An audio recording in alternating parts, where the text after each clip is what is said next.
Good evening, everyone. Welcome to week 17 of our weekly town hall, COVID-19 town hall with Dr. Sanjay Doshi. My name is John Daw, the digital producer of these, and we are at something like 17, which means we're older than 16 and not quite 18, so we're at some awkward age, I guess. Yes. So anyway, hi Sanjay. Hi, John. Great to see you. You have been free from Facebook jail for 1 week, I think. Yes, I have been. I'm very happy. Very happy. And you've managed to not land yourself back in jail, which Not is yet. the amazing piece. It is amazing. It is with my mouth, or my fingertips. So, yes, it's great to see you, John. Thank you for joining us. Thank you again for producing us. Welcome, everyone. Welcome Terry and Karen, my co-hosts.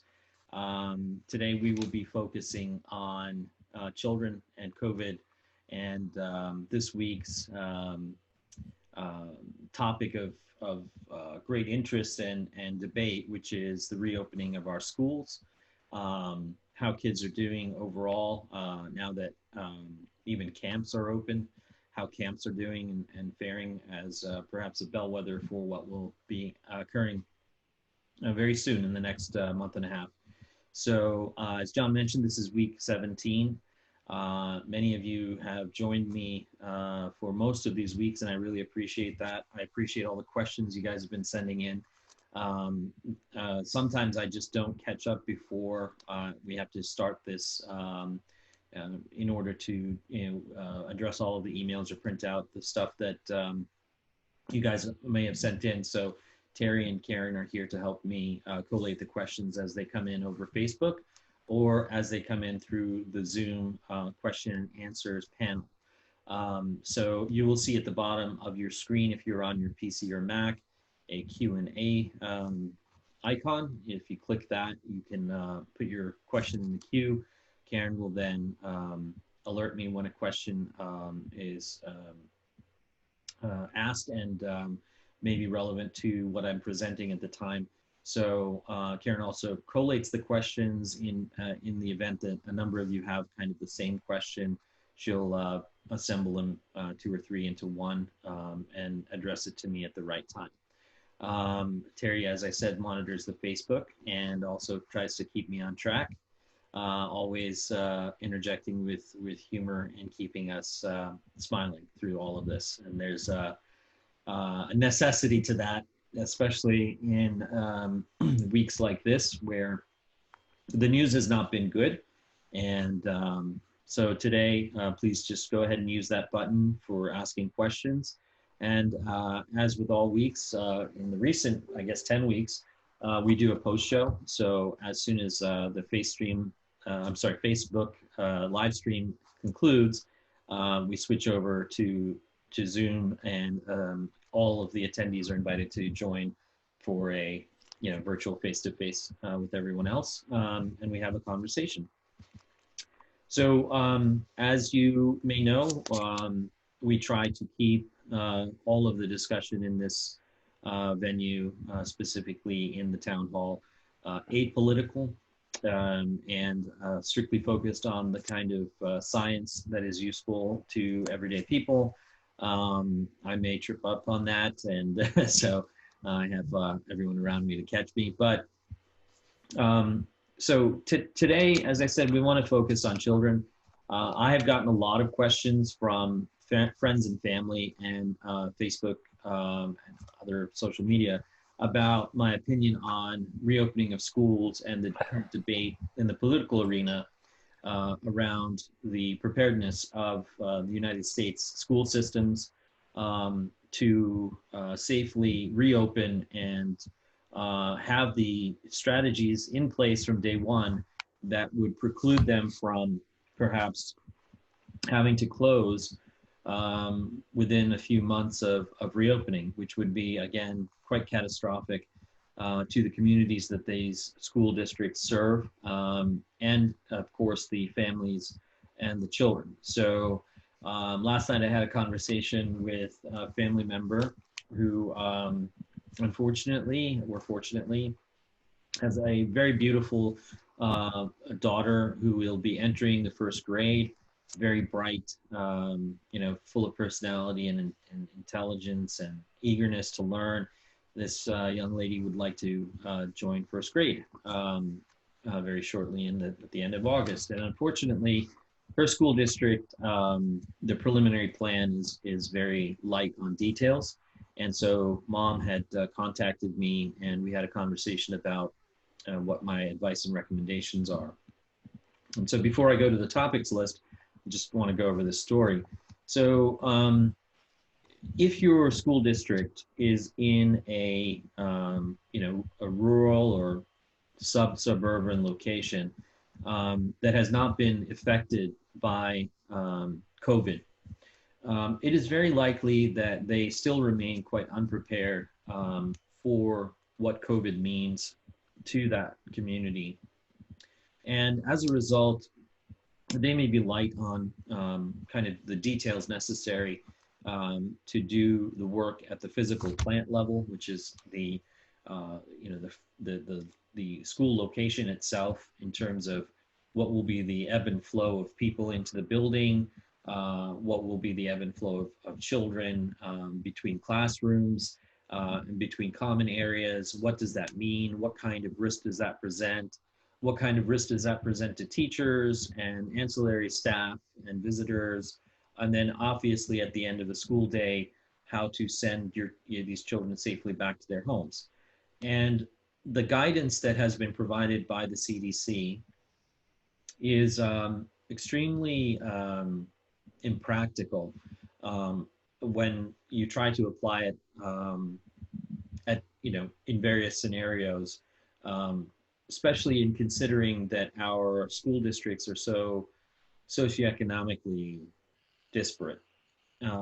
There will be school districts that have the physical plant, the location that makes it easy for them to manage students, and their class sizes are not overflowing. They have adequate staff. They have adequate disinfection ancillary staff. They have adequate parking and busing and all of this other stuff. And then on the other end of the spectrum, you have school districts that lack all of those things. So because of this disparity, you can't uniformly apply these guidelines and expect them to succeed. So we have then had to ask our school districts to localize their approach. And because there's disparity in the level of let's call it situational awareness or intelligence on what this disease is and how it spreads, and then how to uniformly educate the parents so that everybody kind of participates in the safety routine. Because there is such disparity, this all equates to a recipe for disaster. So I hope that this will be the first of probably 2 or 3 other town halls where we begin to discuss what are the best practices. So best practices are obviously evidence-based, proven strategies that provide strong mitigation to risk. So, there's very obvious things that create risk, right? A lack of testing. So when you're going to allow, hundreds, perhaps thousands of children from various socioeconomic backgrounds back into the same environment as school begins, not all the families have the resources to make sure that everyone in the household is tested and negative, and the child is tested and negative within 7 days of the opening of school. Although this is technically a best practice. So why would we recommend this as a best practice? Because then you are starting with a baseline. You're starting with a baseline of 0. No one enters the school space who is potentially positive. And then you continue to monitor. You create a New Zealand out of out of your particular school. Okay, so no one enters the school space who is known positive or unknown positive.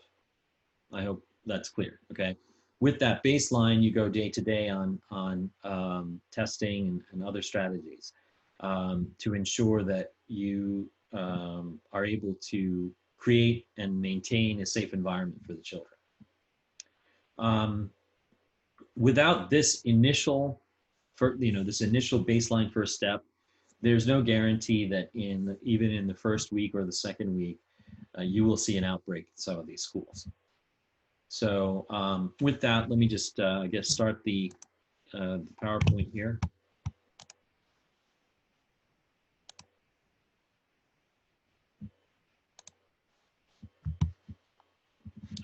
Sorry, let me see if I'm able to share. Uh-oh. John. Hold on. What did you do? Nothing. I need to share my screen. Thank you. All right, here we go. Okay, so some of this stuff we'll be going over, and I'm having just spoken about baseline. We're in the third week of the resurgence. Terry, Karen, and I have discussed this at length from that first indication that there was a resurgence with having gone from about 18,000 cases on a rolling 7-day average in the United States, now up to I think the latest number was close to 70,000 in a day. And so that's really just in the last 3 weeks. We've gone from coming back down off of our peak, which was again led by the Northeast and hotspots like the New York metropolitan area and other metropolitan areas such as Chicago, New Orleans, Los Angeles. That was the initial outbreak, so to speak, of the pandemic in outbreak centers in the United States. Now this resurgence has occurred, which I'll show you in a graph, mostly in the South and in the West. We continue to hear this resurgence as fires breaking out or embers of the original or initial wave. These are most certainly not embers. We never return to a baseline like other countries have. So neither is this a second wave. This is what we describe in epidemiology as an outbreak on pandemic or outbreak on epidemic. So this is most certainly a pandemic, and this is most certainly an outbreak, and the outbreak is primarily being seen in the South and the West. And so it's very important that we recognize that the information that we're getting is not matching the rhetoric that we're hearing from national leadership. And this is a major problem, because as we continue to allow states to manage their own populations and manage their own mitigation strategy, we're going to see these various approaches succeed or fail based on the diligence and adherence to evidence.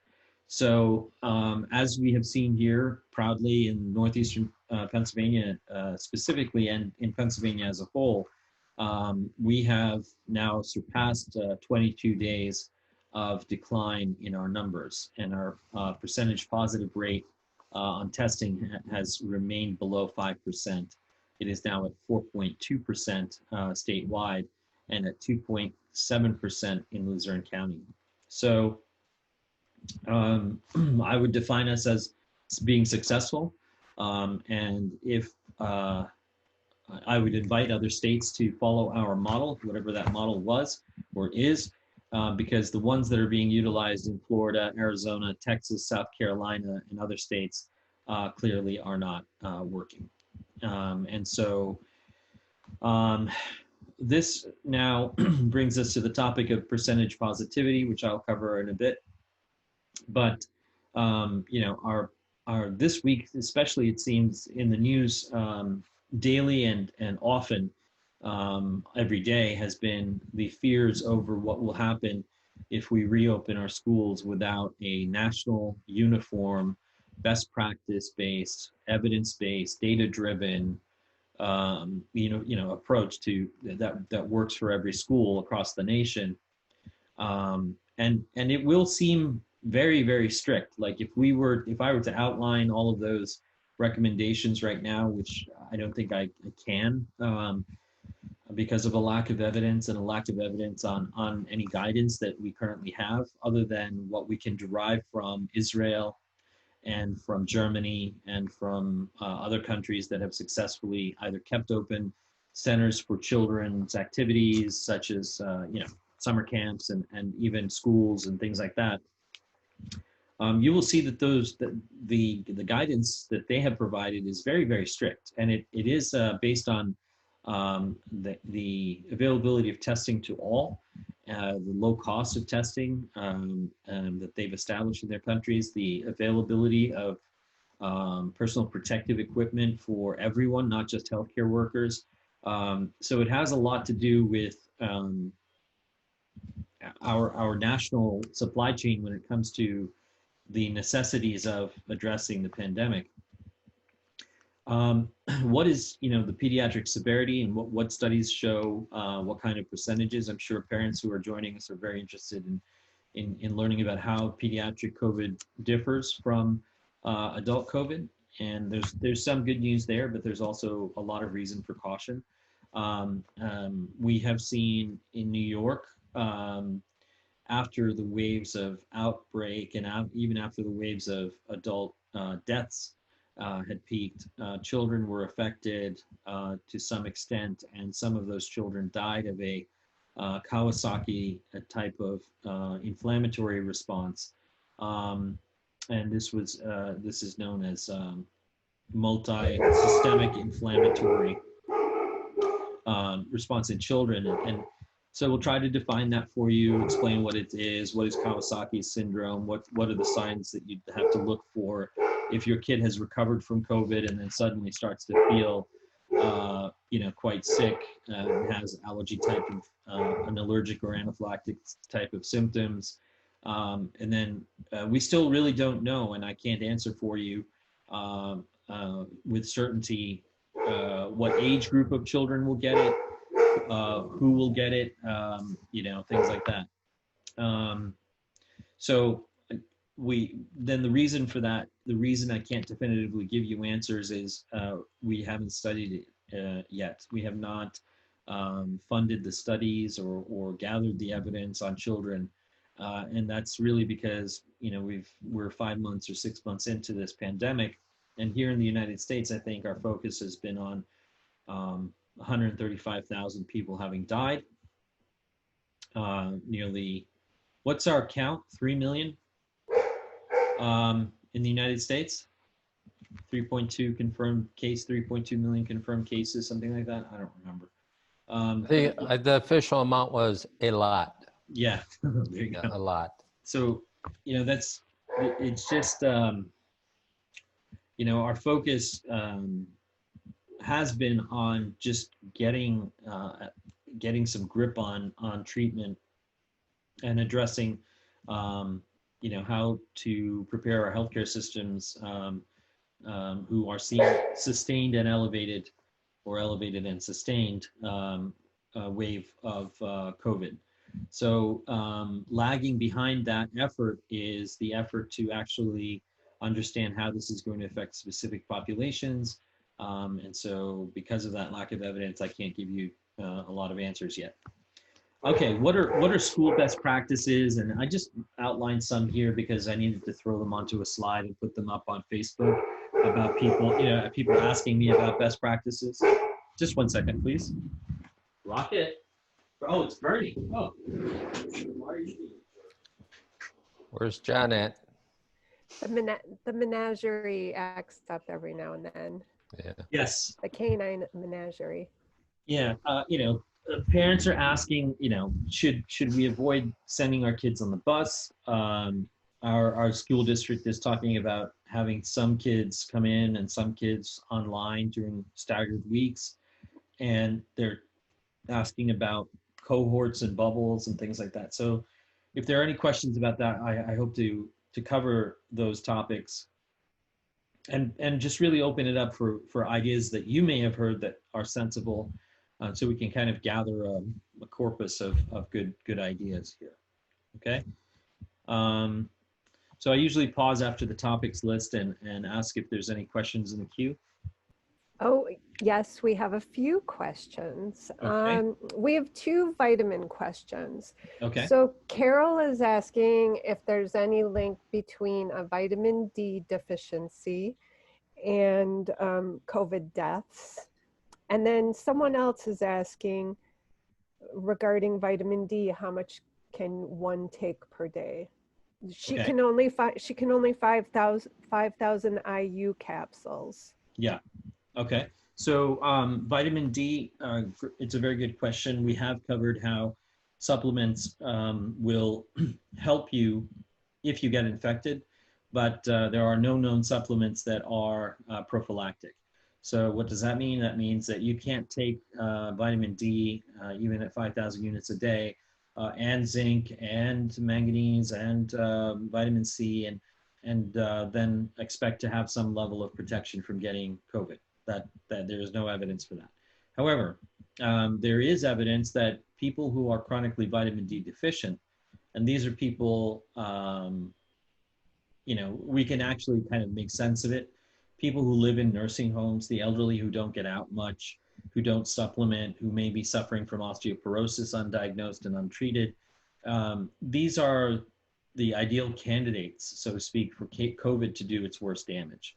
And so people who get out in the sun, people who have a regular normal diet, who don't have any GI symptoms or chronic GI issues, Crohn's disease, ulcerative colitis, the non-elderly, they generally have an adequate supply of vitamin D. If you feel, and as Terry and I have discussed in the past couple of weeks, almost every town hall,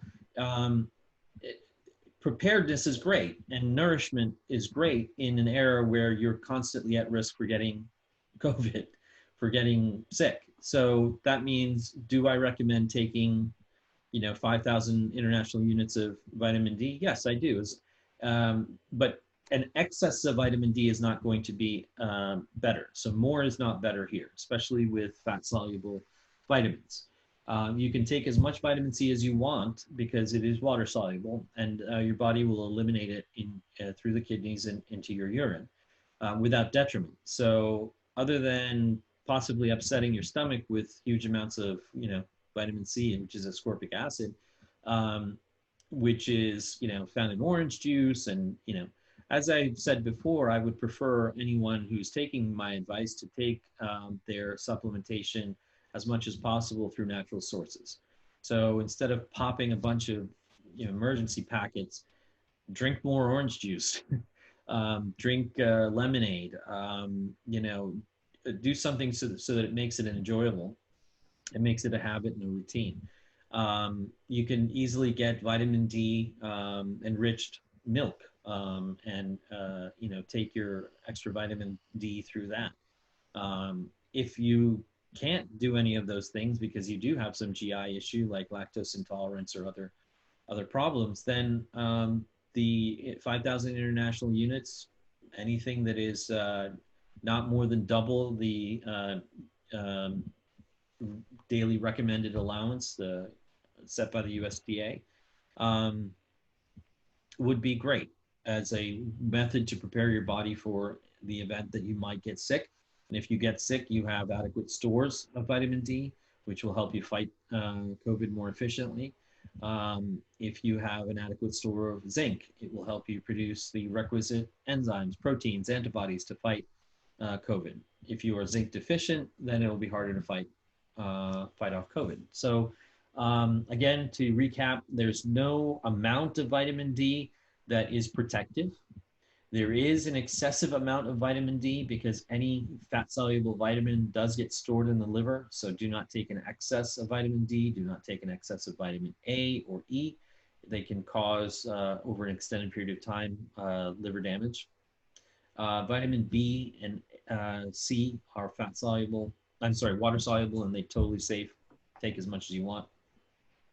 The trace element supplementation is probably pretty important. We're seeing that zinc supplementation is important for immune health. And so that's what I have to say on that.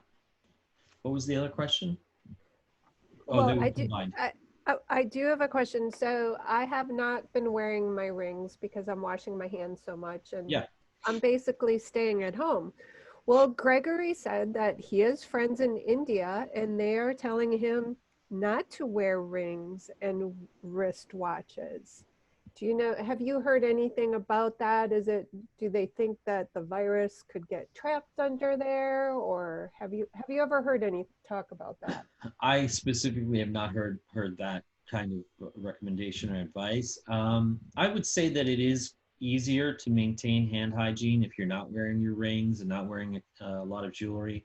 As far as we're going to cover a little bit about. I keep saying, and I made a mistake. I have to correct myself. I was off on the virus size. So I kept referring to the droplet size that comes out of your mouth as nanometers. It's not nanometers is the scale of the virus. Micrometers is the scale of the droplets. So 3 to 5 micrometers is the kind of droplet size that the virus likes to hitch a ride on. Okay, so that's generally, that is definitely not visible to the human eye.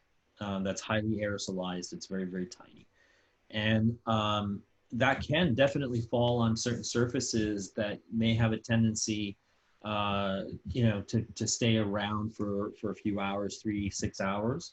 And if you are repetitively touching, if you remember early on, people said stop touching your face and don't rub your eyes. So it could be that your watch surface or your ring surfaces could provide a spot for those droplets to settle and hang out for a couple hours and still be an effective mode of transmission if you are, again, using your hands around your nose and mouth.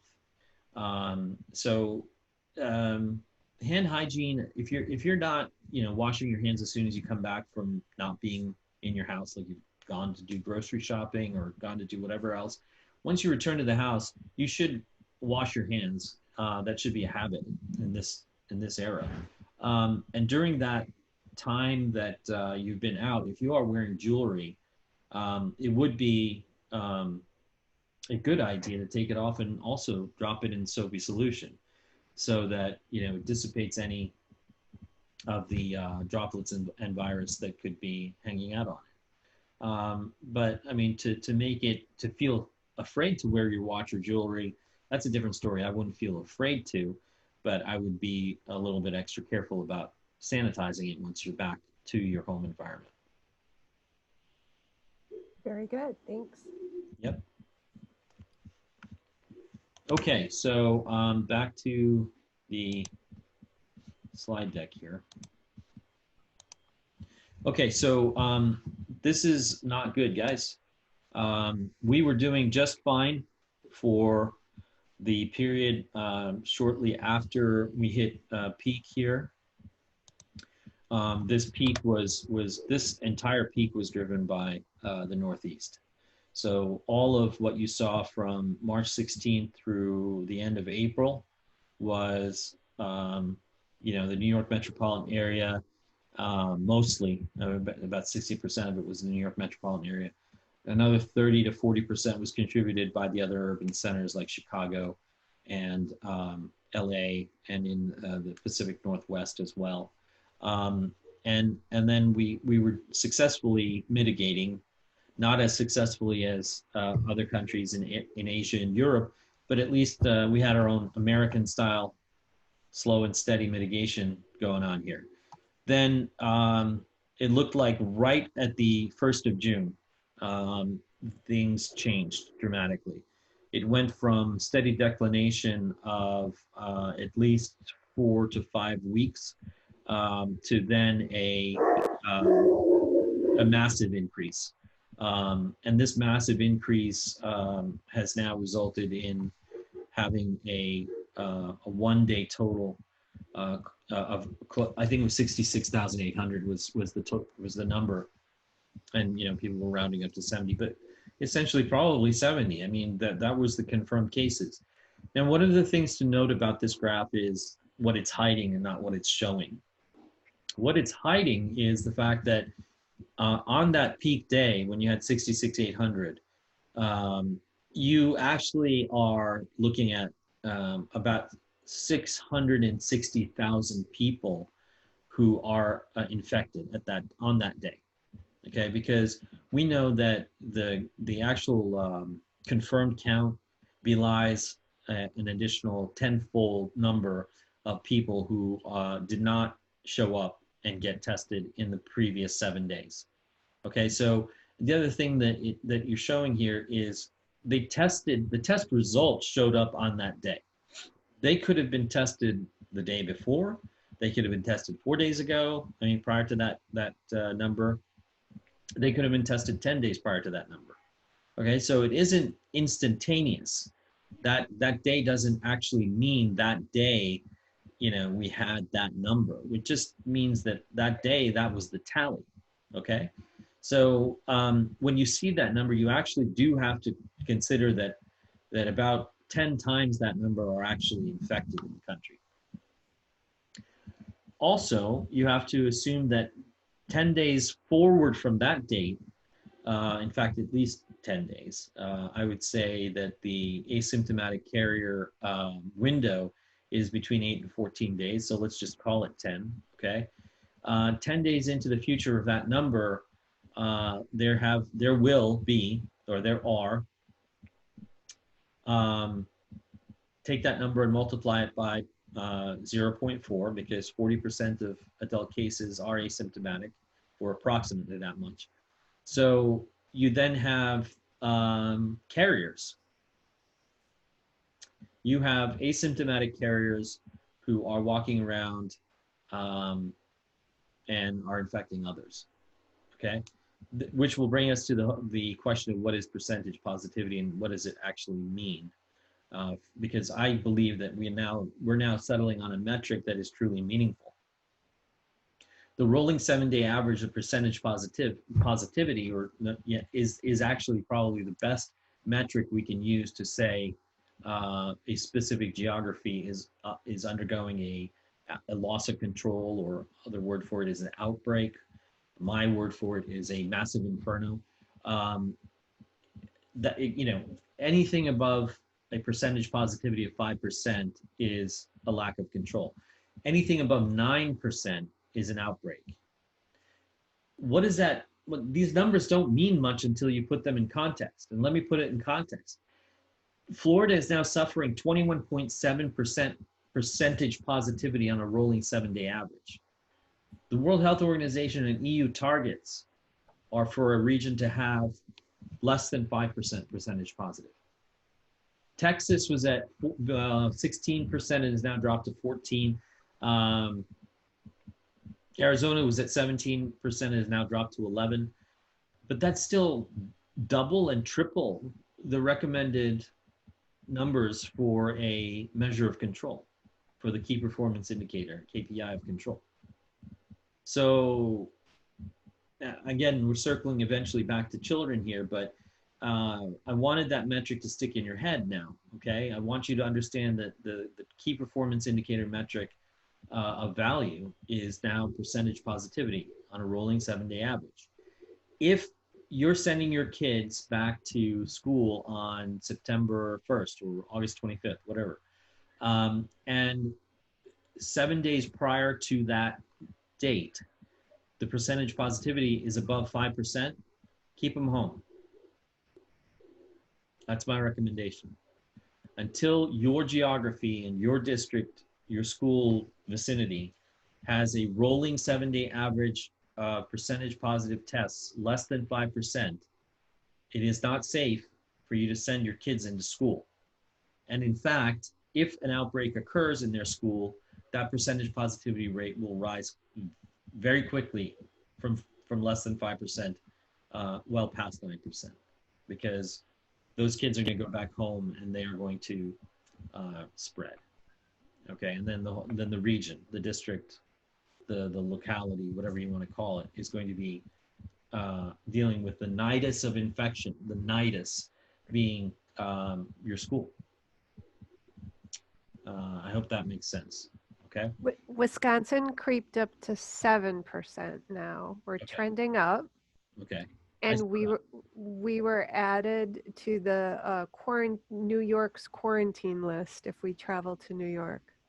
I mean, it's not bad. Remember, Terry, we talked about this last week. We're like United States of America, maybe not so much very soon. You know, maybe certain states are going to be precluding other states' citizens from entering. And they may be asking you to quarantine if you show up in New York from Texas or from Florida. You know, a funny story is a friend of mine rented a car to go to, they live in northern suburbs of Chicago. So they rented a car and it had Florida plates on it, and they drove up to Wisconsin, and everyone stared at him. Their entire weekend was people staring at him thinking they were fleeing from Florida. Yeah, we predicted this, and this is the danger, that eventually we won't be the United States of America, because we have no united national strategy, and we're allowing states to suffer their own the vagaries of their own decisions. Okay, so when they make decisions on their own in a vacuum without a national guidance that everyone is adhering to, then you're going to have continued outbreaks. Right now it's the South and West. It could be, Idaho and Nebraska and the less populated states next. We don't know. But if their guidelines aren't the same as those adhered to in Pennsylvania and et cetera, it's more than possible. It's probable. Okay? And then you will see people looking at the plates of, people coming into their state and going, oh, where are they going? Where are they coming from? Why are they here? That's not cool. That's not cool at all. All right, so here's interesting. You know me, charts and graphs, Mr. Charts and Graphs. So Pew Research Center said that 70% of Americans say the ways to prevent the spread of coronavirus are actually now well understood. Okay, 70% of adults surveyed. And only 28% said it's difficult to know how to prevent the spread because there's conflicting research and evidence. Okay, maybe what they hear on a certain news channel doesn't jive with what the rest of us actually know and believe, and so they feel conflicted about believing facts and truth. And then research studies cannot really be trusted because, whatever. And I have my own fears and doubts about the current state of research when it comes to COVID in the biomedical community. Okay, we are not infallible. We are known to be wrong. We're often proud to be wrong because it means we're learning something. Okay, and that may seem weird to people who are not in that community of researchers and investigators. Okay. I said this many weeks ago that one of the happiest moments is to be proven wrong on something scientific or biomedical, because that means that I've learned something. Someone brought something to my attention that is valuable and that I'll carry with me and it'll be useful. I saw it this week, and we saw it with the awful response of the administration to a question from the Washington Post about Dr. Fauci, that he was cited as being wrong when he made the statement that he doesn't think that COVID presents a significant threat to the United States back in February. He also said that he did not think that the general public should be utilizing masks in early March. And clearly his opinion has changed since then, and that is because the evidence has changed. One of the things that, if you dig deeper into the research, is people who have a certain level of education or who have educated themselves to a certain level, I should say, are much more willing to accept scientific evidence and be scientifically literate. And so it didn't matter whether they were right-leaning or left-leaning. If they were college educated and had some basic science literacy, everyone was above 70% in their assessment of what are the best ways to prevent the spread of COVID. I don't believe that the degree of a bachelor's confers any additional skill set required to understand how mask usage is good and how physical distancing is good when this is a droplet-based infection. But perhaps there is that intellectual plasticity to allow one to say, why am I listening to this advice? Why is this advice valid? And then follow the advice rather than do the opposite or question it out of hand because of political or other beliefs. So anyway, what does this have to do with anything? This has to do with the fact that last week we talked about Dr. Kim Prather, I don't know how to actually pronounce her name. She's a preeminent expert in infectious disease that is based on aerosolized transmission. And her paper, this is a graphic from her paper about airborne transmission. It is the simplest, most elegant way you can describe how the virus transmits visually. So you don't have to read a big long paragraph. You don't have to study a bunch of charts and graphs with lots of numbers. If a asymptomatic person is talking without a mask on in front of a person who is wearing a mask and in front of a person who is not wearing a mask, the likelihood of that person who is wearing a mask of getting the infection is minimized. Those red droplets are of various sizes, and I said that the ideal droplet size for transmission is 3 to 5 micrometers, and the viral size scale is in nanometers. Okay, so the red particle sizes are they're indicated. The dark red of 1 micrometer is slightly smaller than the ideal transport size for the virus. In the second part of the picture down here, both parties are wearing a mask, and the size of droplet that is ideal for the transport of the virus is therefore then minimized between those people. I don't know how to make this simpler. I don't think I can make it simpler. Terry, help me out, man. I can't. There's no charts, there's no graphs, there's no numbers, there's no calculus, there's no, algebra. There's dots. And those dots are stopped by wearing a mask. And those dots carry virus. Okay? I think we should probably make Udoshi Industry t-shirts with this damn thing on it. And give them out, No, not give. No, we sell them. Big bucks. I don't know what this give stuff is you're talking about. Okay.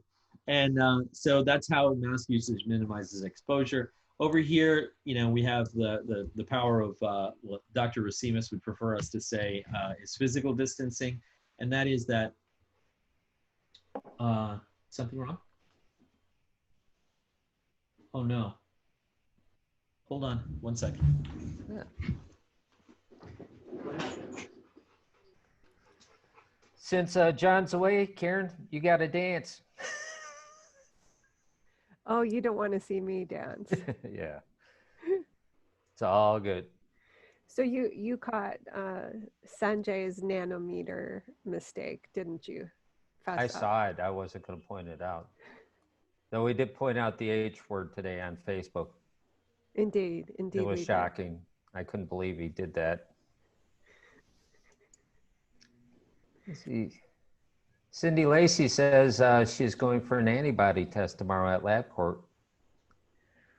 I hope she has better luck with her antibody test than I had. Cindy, I hope you passed that antibody test.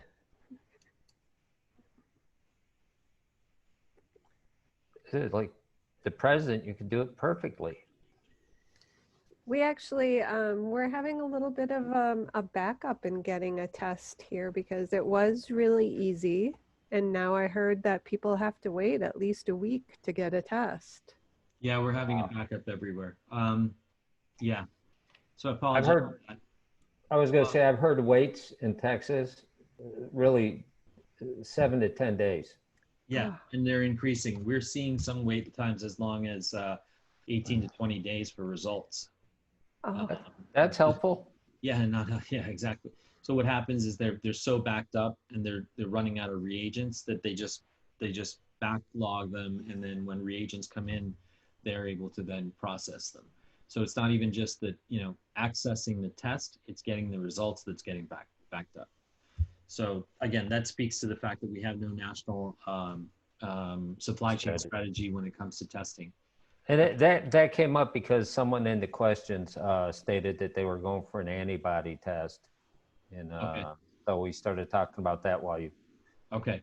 So the antibody test, I don't see any backups yet, but it's definitely the detection test that's backing up and having the long wait times and the long result times.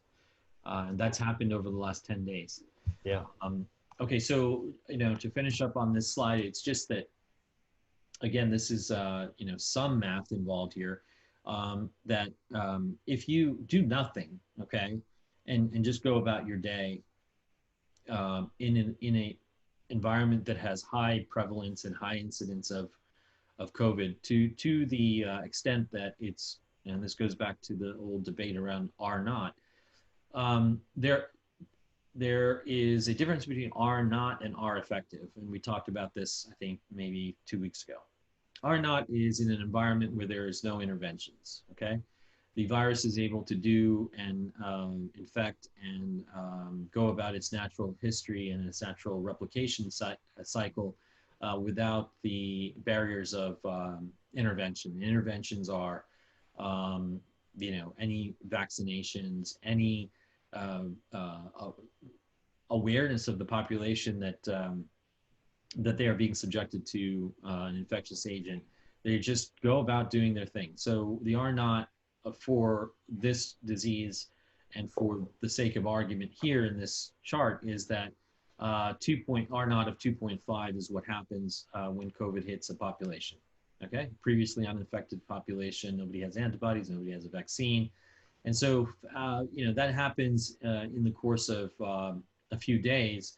At least 2.5 people can be infected or will be infected by one person who is positive. 30 days later, that eventuates in 406 people being infected. So the 30-day repercussions of having an R naught of 2.5 is over 400 people being infected. Okay. And on the next slide, I'll show you how the different viruses compare when it comes to their case fatality and their R naught. Okay, so what happens with R naught is it changes. It's no longer relevant or calculable when you perform an intervention. The interventions that we've been talking about here on this slide and in general that are most effective, and really the only ones that we have, and that will only and will need to be the ones that we somehow get our kids to do, or find strategies to do on their behalf in their school environment, is distancing and mask usage. Okay, and so if without mask usage, if the person decides, okay, I'm not going to go to work this week, I'll go next week, and then I'll take a week off and I'll go the week after, and reduces their exposure to other human beings in their surroundings and society by 50%, then the R effective drops. Okay, the R effective drops from 2.5, it drops to about 1.25, right? We cut it in half. It makes sense? So you half the exposure, you half the R naught. And then by halving the R naught, 30 days later, you only have 15 people infected. This is why physical distancing works. This is why we wanted to do this lockdown. And, 3 months, which were, what was it, March, April, May, we were pretty much locked down, right, guys? I mean, didn't go out unless absolutely necessary, didn't interact with friends or family unless they lived in your home, didn't do things. Our society was, or at least I was, and everyone I knew was, locked down. And this is what resulted in that first slide I showed you, the declination. All right. Now, if we had continued to do that until our percentage positives and our rolling 14-day average got back down to a baseline of less than 100 cases per state per day, okay? So that would be less than 5,000 cases for the entire country per day, then we would not be where we are today, all right? But we didn't do that. June 1st came around, we opened right the hell back up. If we go into the Udoshi lockdown, which I'm declaring should happen today, for the next 60 days, and all our interactions are cut by 75%. That means we all stay home except for going to get groceries, going to get gas, and basically working from home. And literally all of us, the country shuts down for 60 days. Then 30 days into this, one person would only infect or potentially cause the infection of 2 or 3 other people. All right, this is the math of it. All right, so the combination of this knowledge, which is so basic that you could teach it to a first grader and they would pretty much get it, but our leadership doesn't. This is it. These are our only working mitigation strategies. Okay, we don't have a vaccine. We do not have antivirals that are effective outside of the hospital environment. Okay, this is it. These are the 2 strategies that work, and either you believe they work or you don't. And if you don't, good luck. So that's all I got to say. Next, I do have a data question before you. Did you want to take it? Sure. Okay.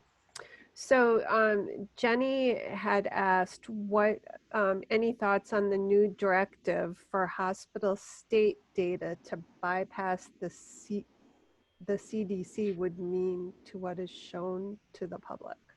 Do you know anything about that directive? No, I don't. Whose directive is this? The White House. What do they want? They want data directly to them. Bypass the CDC and go directly to the White House. Why? Is there someone in the White House that can add? Because I'll save that for the after show since we're not going to be political here. Okay, no, hey, it was just a math question. So the thing for me, Terry, the thing for me is I don't care at this point. I don't think I trust the CDC. The guidelines that are coming out are horrible. I don't think that anyone that currently works there is putting out anything of value. I think the CDC has been gutted. It has been brought under the umbrella of the political umbrella of the White House. Dr. Redfield is not credible, and so I don't care. I mean, if the states start reporting the numbers directly to the White House, I expect that they will be quote unquote revised or redacted in a way that they'll be even less reliable than they are before they got there. So the estimates that are based on biostatistics and based on some level of scientific rigor are the ones that are being produced by Johns Hopkins Department of Computer Science Engineering, and in conjunction with their public health school. And so those are the numbers I follow. They very clearly are not 100% accurate or precise, but they're the best estimates that we've got.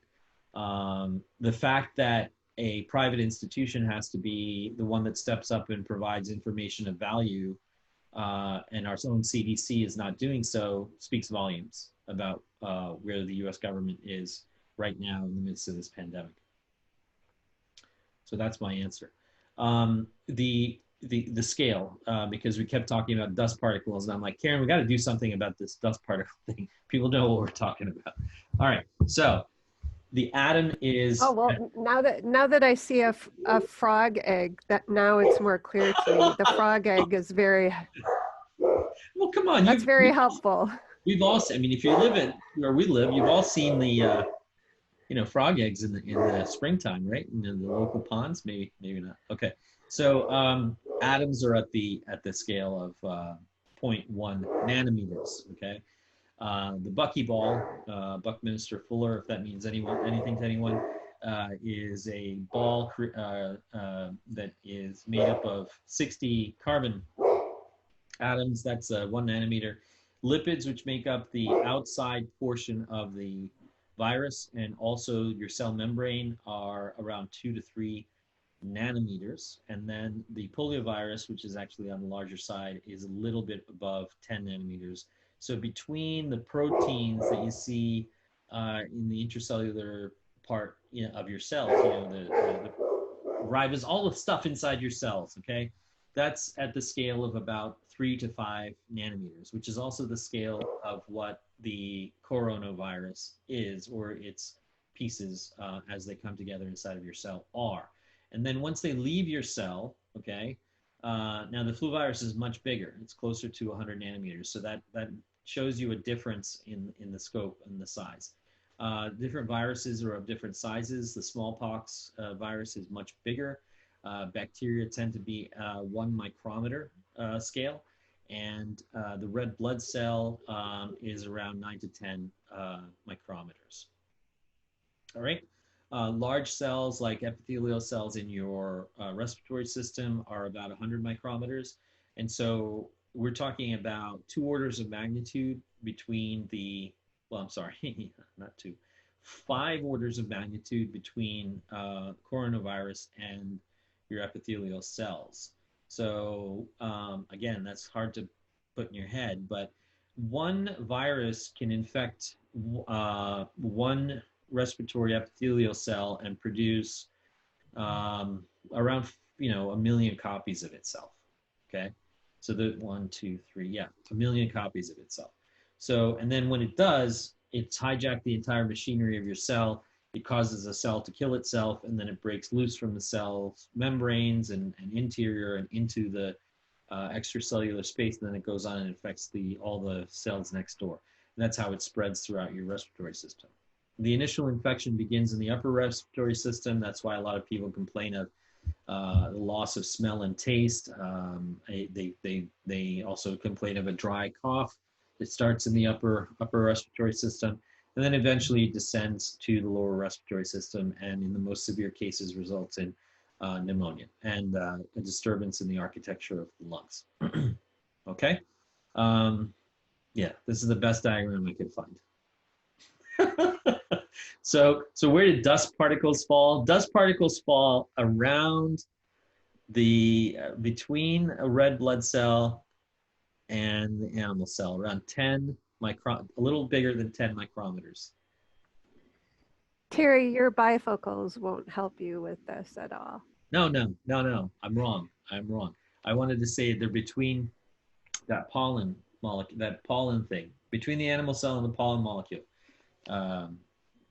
That's about the size of your dust particle. So you can't see this virus. It's going to come out of the particles it's going to come across into the air on aerosolized droplets that are not even visible to you.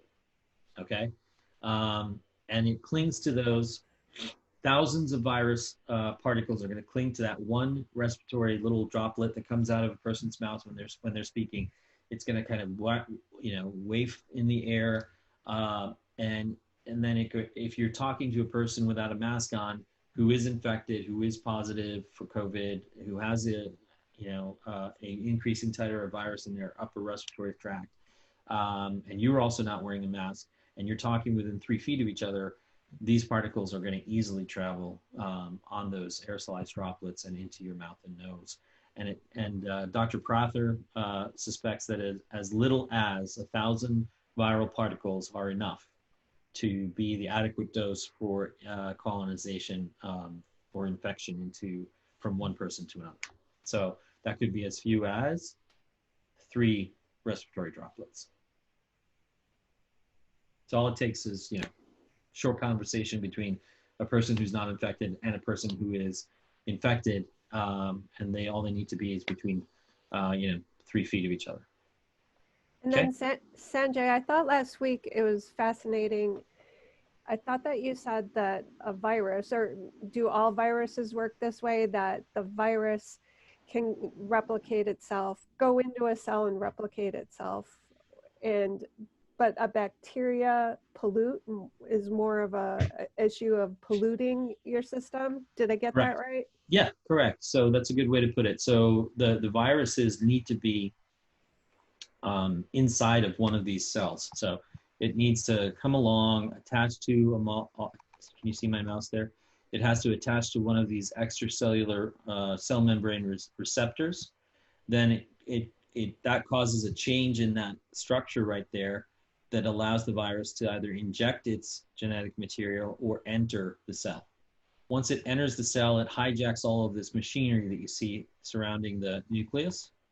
And once it hijacks this, it starts replicating itself, okay? Then it fills up this whole cell with virus and it shuts down the normal processes of that cell. In COVID's case, it's the respiratory epithelium. Whereas a bacteria can come along and just sit here and start replicating outside of your cells. And then it's secreting a toxin or a waste material or whatever from its normal life cycle that is toxic to animal cells, to your, So if E. coli comes along and from tacos that were ordered from the CDC, and delivered into your GI tract, then it starts secreting various toxins that cause your GI epithelium to get irritated and angry and start, the whole process of producing excess secretions that lead to diarrhea, fever, and all those other things, okay?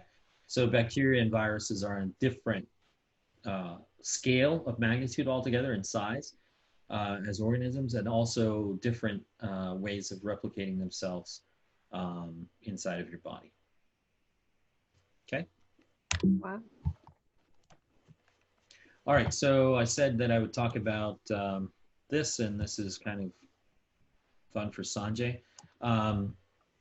So let's talk about Ebola. Ebola has appeared on American soil. I think it was 2 or 3 cases. I think Emory and Duke were the ones that saw them, and it was during the Obama administration. And it killed millions of Americans. Millions of Americans were infected. The country was shut down. We lost $10 trillion. Oh, no, it didn't. Sorry, my mistake.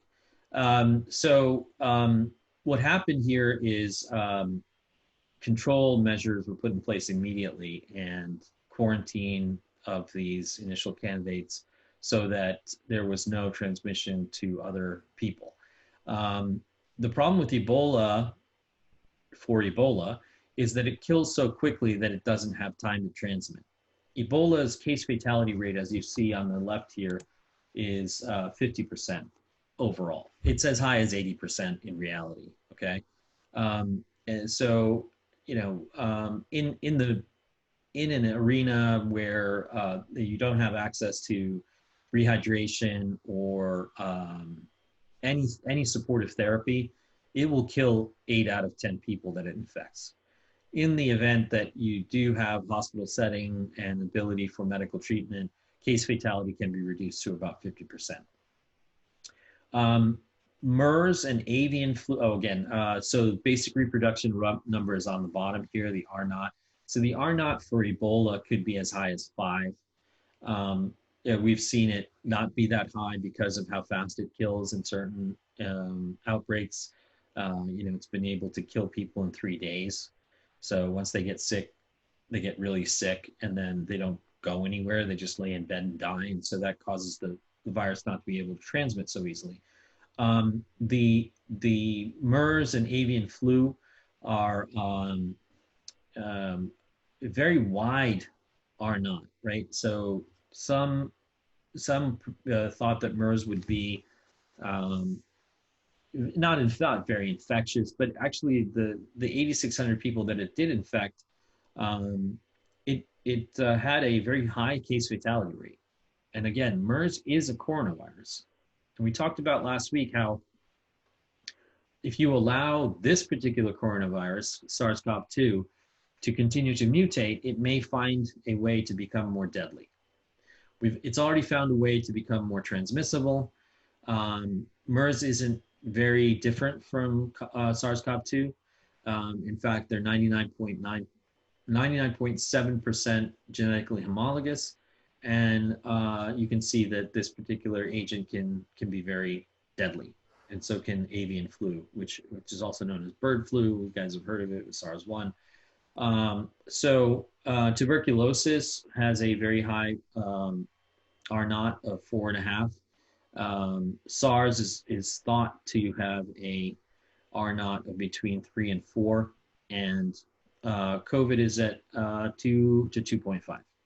Okay, seasonal flu is less than that, and because we don't know, accurate numbers, we just know the basics of how bad it was. H1N1, which was the cause of the 1918 pandemic, had a R0 of 1.5 to 2.5, and a case fatality of about 5%. So I think they're showing a case fatality, 4%. So case fatality here on this chart is about 5% for COVID. And I think that's true here in the United States overall. All right. So on the right of this slide here, you can see what's known as a track and trace chart. We don't have them here in the United States, but this is what they look like in the rest of the world. The gentleman who originated the virus contracted it in Singapore, flew to France, went skiing with a bunch of his buddies, infected 11 of them, 5 remained in France, 1 went to Spain, okay, and 5 went to, by the way, they were doctors, good job. They went to, back to the United Kingdom. So Steve was quarantined, okay? This was 10 days or 12 days after he contracted the virus. These other 5 doctors didn't know they were infected. They didn't have symptoms. So they went back to work and they infected 12 other patients. And that's how the story began in the UK. Okay. So schools need to do this. Okay. They need to start at a baseline of 0, which is before Steve got sick. Okay. He was negative. So was everyone in his household. And so were all of his contacts before 7 days before school starts. He defines the bubble and his bubble is absolutely COVID free. Okay. And in that case, Steve is going to have, let's just say 29 other classmates. All 29 classmates need to have the same clean and clear bubble. Okay. All tested, all negative. Then you start with a 0 baseline, and then you can track and trace in case anything goes bad in his classroom. Okay? And then his family can be contacted. His family can then say, oh yeah, I knew this guy at work, he was sniffling 6 days ago, and he took off, he said he needed to stay away from the office, so I haven't seen him in 6 days. Then you need to call him, see if he's positive. This is the basics. But you see, when you have 60,000 to 70,000 new cases a day, this becomes a lot of work. All right. So as I said in the beginning of the town hall, I had a lot of questions on have there been any studies? What do we know about kids and COVID? And oddly enough, we don't have one CDC funded or NIH funded or sponsored piece of research currently available or in preprint in the United States on the effects of SARS-CoV-2, COVID-19 on children. So our friends in Brazil did what we call a meta-analysis. And a meta-analysis is they go into our online medical publication database called PubMed. They look at all of the studies that have anything having to do with pediatrics and children, and they found 38 with a case total of 1,124. They were able to determine that 1,117 had their severity classified. So about 15% were asymptomatic, about 80% were mild to 82% were mild to moderate in their course of disease. 2.1% were, or 2% were severe, and about 1.2 to 1.5% critical. So can kids get this? Yes. Can kids get very sick? Yes. Can kids get kind of sick? Yes. But do we have enough kids and evidence on kids to say definitively what COVID means to their health? No, because again, we had this conversation a couple weeks ago. If you have a study that has less than 100 patients in it, that's anecdotal. If you have a study that's less than 1,000 patients, you are getting a picture. If you have a study of 10,000 or more, you're getting a more definitive set of evidence, okay? So until we hit 10,000 kids, perhaps I would say 10,000 kids in various age groups, so at least 100,000 kids in different age groups, studied their course of disease, their treatments, everything, and their post-recovery, any sequelae or morbidity studied. And we can't say anything about kids in COVID. So when someone in government says it's safe to open schools because kids aren't nearly as badly affected, they're lying because they don't know. It's not that they're lying because they know and they are saying something completely the opposite of what is true. They're just saying what they don't know, which is equivalent to a lie. Because if we don't know, they don't know. So 145 children were diagnosed with pneumonia. So can kids get pneumonia from COVID? Yes. They also can get severe upper respiratory tract infections. They can have their white blood cell counts drop. They can have abnormal CT scans. 63% of the kids had abnormal CT scans on chest examination. And obviously the most prevalent were the ones, or similar to the ones that we see in adults, which is ground glass opacity in the lungs, patchy shadowing infiltrations, consolidations. Do kids have the same fatality rate as adults? Probably not. Actually, I can say that definitively. They probably do not have anywhere near the same case fatality or mortality as adults. That's the only good news from this study. They are very different than adults. Adults have a pathognomic or standard set of things that are readily identified as a COVID symptom. We covered those last week. Kids don't. Kids can just have the sniffles, and then 3 days later they can have pneumonia. Or they can have a cough, no sniffles, mild fever, and then they get better 2 days later. So a lot of kids have a very different course of disease. Good news is that most kids, 80% have mild to moderate, and they get over it quickly. Okay, so that's all good news on kids. And then is it reasonable to assume that children with certain conditions, just like adults, are more susceptible to things like a child that has juvenile diabetes, for example? That's a very good question. So lack of evidence will not allow me to speak, definitively, but I will give you this. Children's blood vessels are much more resilient than adults. Their cell turnover is much faster and much higher. Their ability to repair damage is about, kids heal like they're made of rubber. So no. So I would say that their recovery rate, especially if they do have, childhood diabetes, juvenile diabetes, type 1 is different, but type 2, pre-diabetes, juvenile diabetes, even childhood asthma, and anything having to do with a mild chronic or moderate chronic disease of childhood will not suffer the same severity as an adult with those same chronic disorders, okay? Nor will they be more susceptible to the disease as a result of that. childhood disorder. Okay, so the natural resiliency of childhood is also protective in not contracting the disease. Okay, doesn't make them less susceptible. It just means that they recover faster and are more resilient. That we have evidence for that, at least I can say that.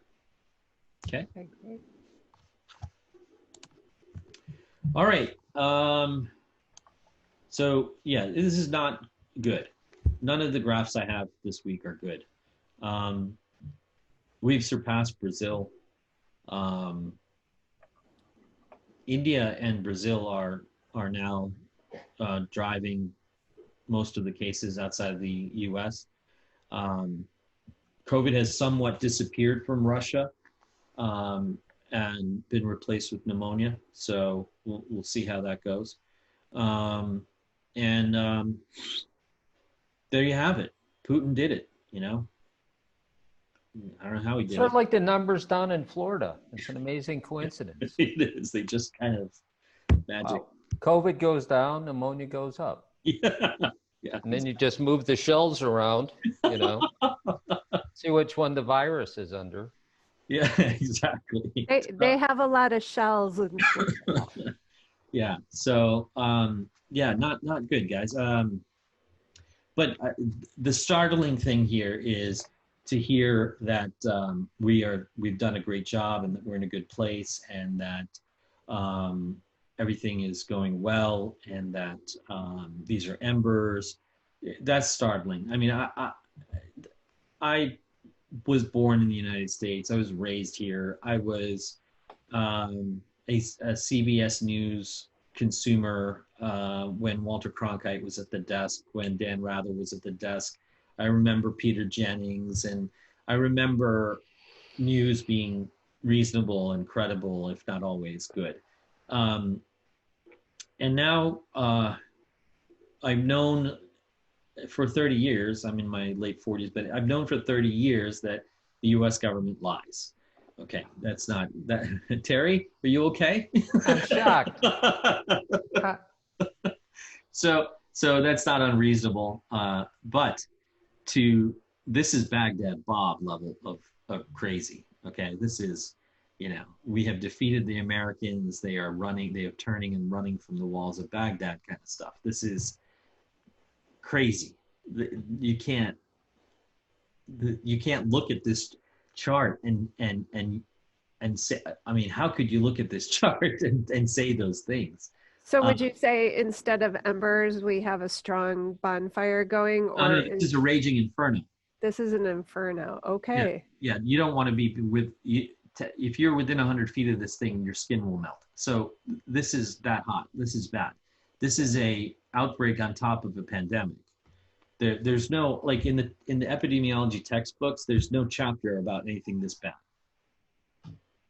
Okay. I don't mean to scare you. I'm just saying we have epidemics, we have endemics, we have pandemics, we have outbreaks. To have an outbreak on a pandemic, this is what this is. This is not a second wave. Okay. I have it on good authority that this all disappears after the election. Yeah. Oh, I heard that too. I heard this is all just a big, yeah. And it was on the internet, so you know it must be true. Yeah, it's got to be true. I've got a story for you. I have to. You'll love this one. You will love this one. Anyway, we'll save it. Well, I think Chai has a good question.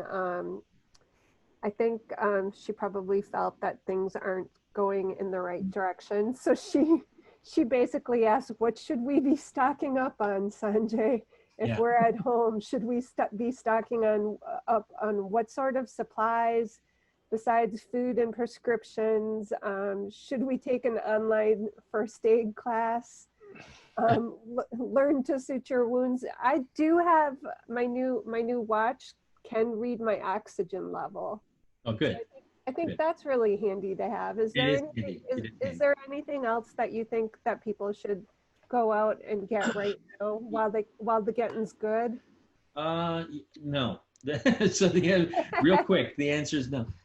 Look, I was going to say toilet paper. Yeah, exactly. I was going to use that example, Terry. So here's the deal. So America lost its goddamn mind when we first locked down, right? And the shelves went bare, and toilet paper was rare, and all this other stuff. So I would focus on where you are, okay? And because we can't all stock up, and we can't all hoard resources, because that's insensible and unsustainable. That's one thing. The second thing is concentrate on where you are. If your locality has a less than 5% positivity, the rolling 7-day average, you are safe, and you are safe for the next 2 weeks, okay? So you keep watching that, all right? Now, if your percentage positivity is 21%, like it is in Florida, or 17 or 16 or 15% like it is in Texas and Arizona, even then, hoarding anything isn't going to help you. Staying home will, and then having enough supplies to sustain you at home for 2 weeks is good, okay? And then once you start to run out, you got to watch that percentage positivity rate. If it starts going out of control, the first thing you have to realize is that your supply chain may start to break down. And the second thing is that your healthcare resources or availability and access to healthcare is going to be maxed out. Okay, and you know, we've said this repeatedly. It is not ideal for a nation's healthcare system to run at redline for 5 months straight. Okay. And I can't say that the entire nation's healthcare system has run at redline, but urban centers and hotspots have had 5 months of absolutely no rest. And that includes New York and Pennsylvania, okay? And even though we've gotten things under control, we've run our healthcare resources at redline. We have less than 2 days supply of PPE because of that. And so there's no stockpile for New York and New Jersey and Pennsylvania in case we see a resurgence, because it's all being consumed in the South and the West right now. Okay, so all of these things are indicators. So if you are looking at your indicators in your locality, and everything seems to be okay, you have ICU beds, you have hospital resources, you have things on the shelf in your grocery stores, you have a low percentage positivity rate, you're good, relax, okay? If they're not good, then it's time to stay home.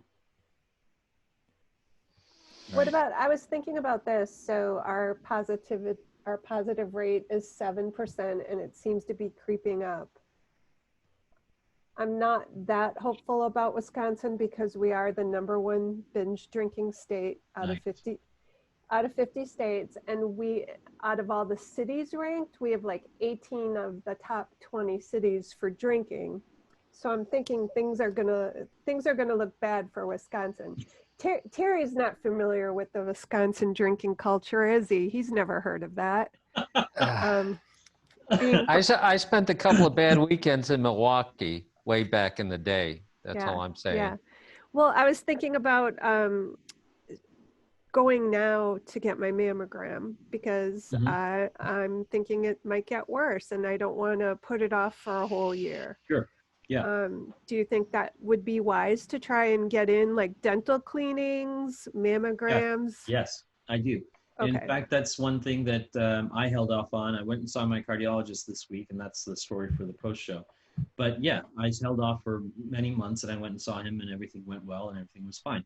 So, and I felt comfortable doing so because we have a low prevalence and low incidence now. I wouldn't have felt that way back in March when Luzerne County was a hot spot, and we had, you know, our like you looked at the eastern part of Pennsylvania, Luzerne County was the red county. And that's where me and John are. And I wouldn't have felt comfortable doing it then, but I am now. So I think it is very much locality driven. And one of the things that I lament, and this goes back to the school districts and kids, is that the most granular data that we have right now is at the county level. Some of the counties in this country are gigantic geographically and even population wise. That is not granular enough. for us to feel safe about our 25-mile radius, okay? And until you do feel safe about your 25-mile radius and you know the level of risk that you're putting yourself in, and then you behave accordingly, we won't have control. Because if people are walking around in high-risk environments and they don't know it, that's not fair, okay?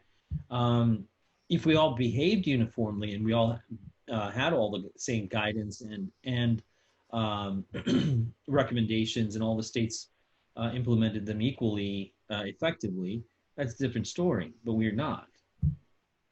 So people in hot spots in Florida, Texas, and Arizona should probably do the bare minimum of what they need to do until it cools off. But they should go back to lockdown.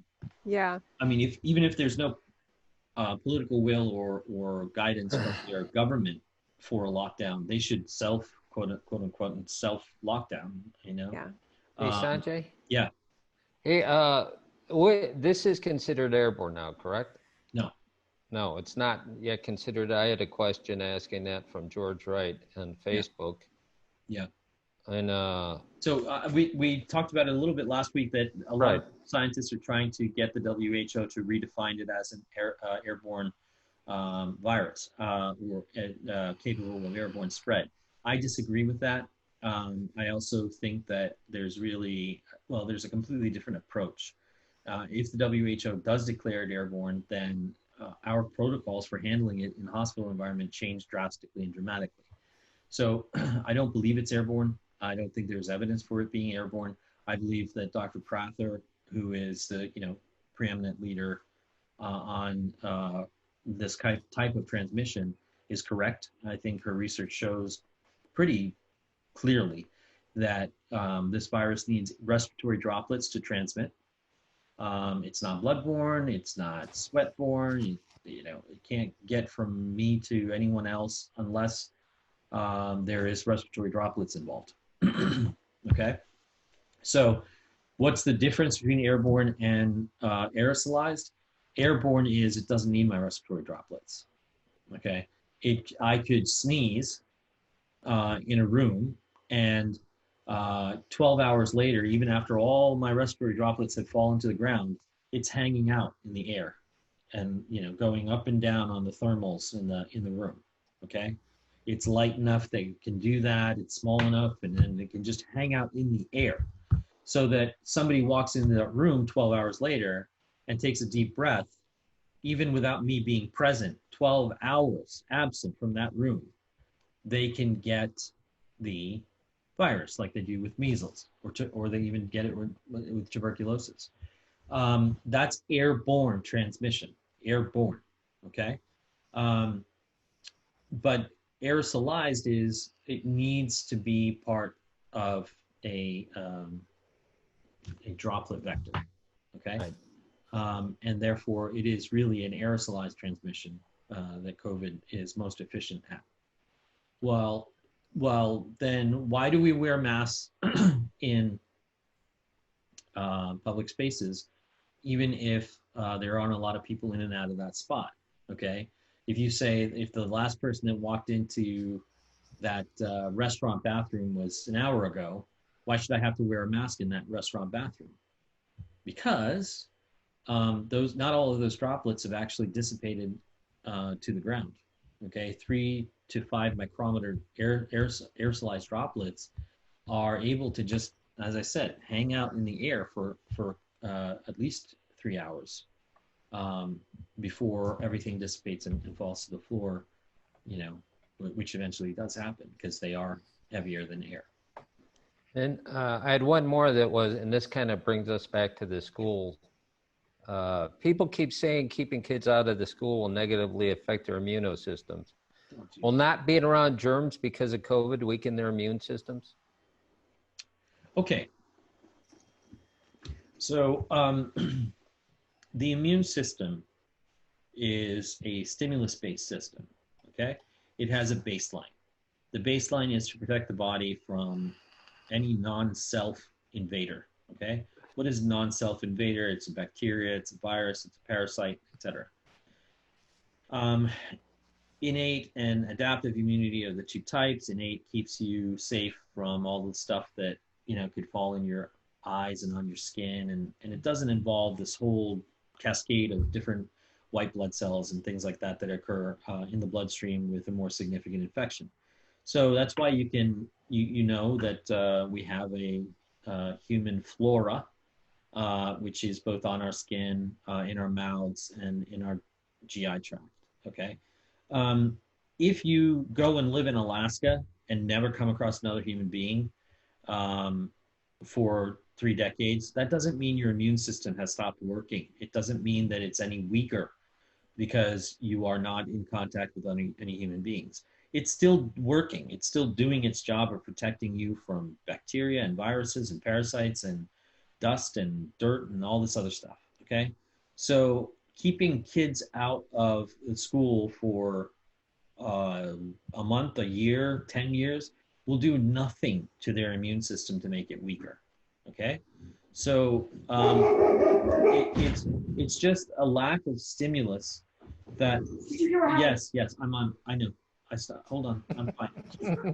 Okay, I'll go and see her. Not okay. I know, I'll go and see her. Lily needs to be inside. Okay, I got it.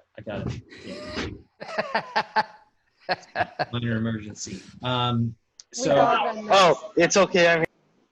See what happens when John's not, okay, so. John came in to dance. He thought you were going to go off there for a second. There's no such thing as a weakening of the immune system. The immune system operates at baseline.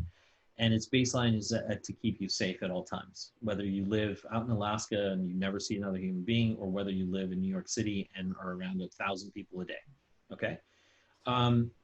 Now, what is a strong immune system and what is a weak immune system? It has been hypothesized that part of it is genetic, okay?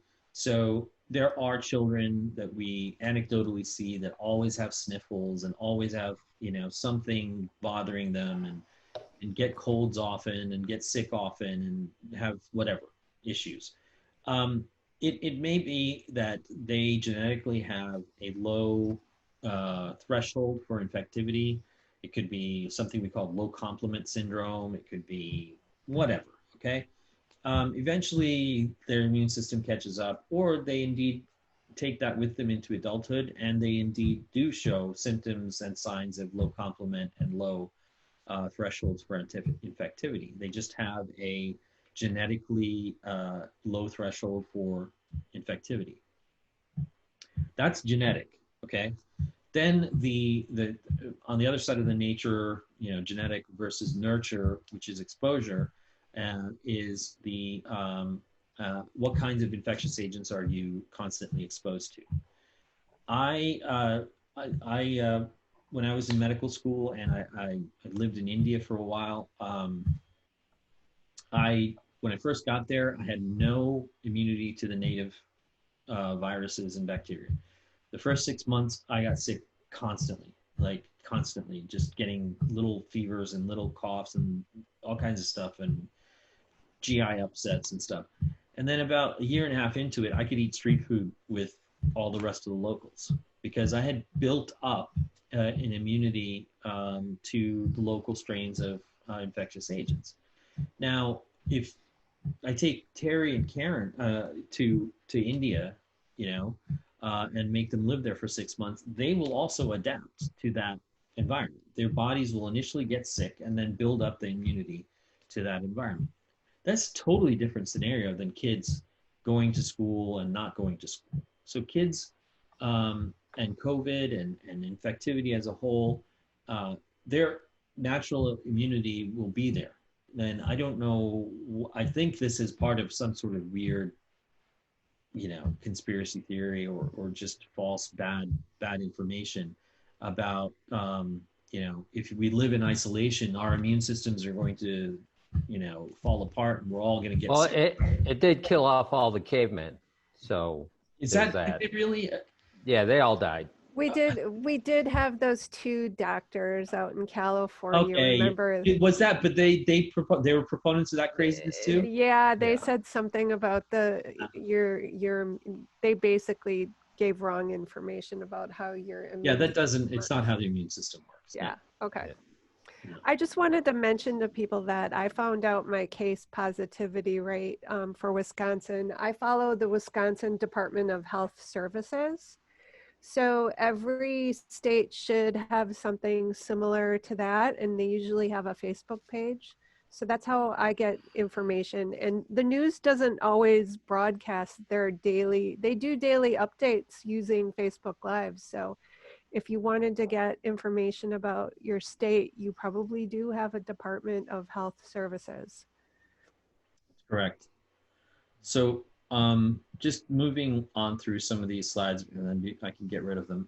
It's very clear here that the initial part of the pandemic hitting the United States, the brunt was borne by the blue here in the Northeast. Okay, so the rates of daily positives and it was massive, and it was much less in the Midwest.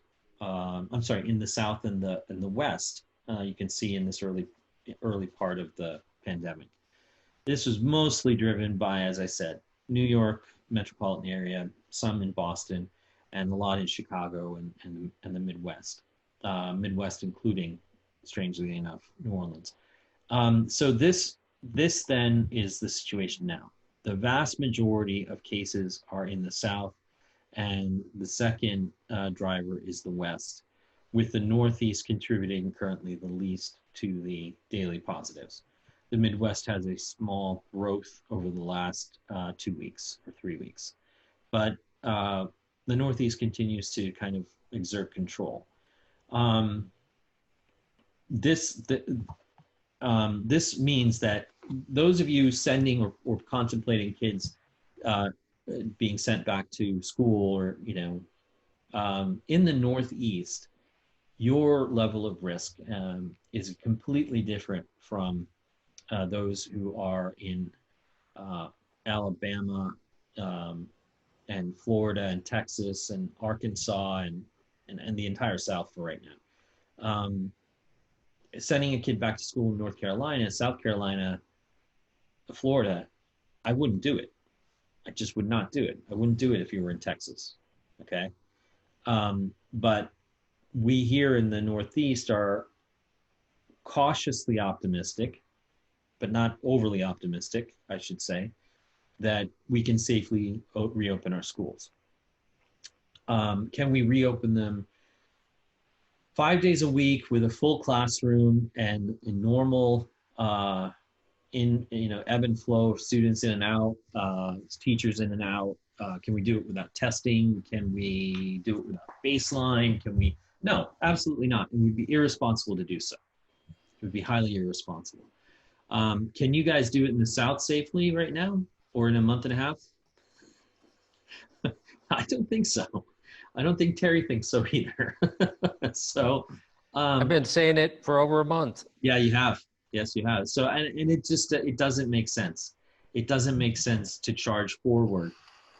Even if you have strategies around what I just mentioned, even if you have baseline testing, even if you have ebb and flow strategies, even if you have all of that stuff in place, even if you buy 12 miles of plexiglass, like Mike did, it just is not. When you have such a high, we are talking now about just one for you in the general public to keep an eye on, and that is percentage daily positive on a 7-day rolling average. That is your number one key performance indicator. And then 2 more, which are also highly simplified for public consumption and also for public health leadership, and that is prevalence and incidence. Okay, prevalence is how much of this stuff have you had in your community and continue to have in your community, and how many new cases are you getting a day? If you continue to see high prevalence and incidence, you need to talk to your school people, school board and other people, and say, not yet, not yet. Okay, I heard some advocating that September opening isn't possible in these states that have seen a recent rise in outbreaks. So October 15th should be the target for the opening of schools this year. And that's also extremely tentative in that they need to have all kinds of strategies in place before they do that, and tentative in the sense that if on October 7th things don't look different or better, or have an utterly different trend line, you're not opening October 15th either. So that's that. Let me go to the next slide. Oh, we did those. Okay. So have I stopped sharing my screen? Are we back to normal? We're back to normal. Okay. Yeah, what time is it? 9:15. So questions from chat, Facebook, or the Q&A? We're caught up on Facebook. Okay. Hey, did any of your teachers show up? None of mine did. I've got one in the list, Kathleen Whitney from Michigan. Okay. Yeah, I don't know if John's listening. Maybe we can bring Kathleen on and ask her a couple questions. Sure. Hold on. Yeah, let's do that, please. Her friends were talking on her page about the opening, and I'd like to get her perspective. Great idea, Terry. Thank you. What's the name on it? Kathleen Whitney. I don't want to tell anyone her maiden name is Munt, but I'm going to promote to panelist. Can I do that? There we go. Can you hear us, Kathleen? Maybe she doesn't have a mic. No, she's here. She asked to unmute. Okay. There you go. There she is. Hi, Kathleen. Hi, can you hear us?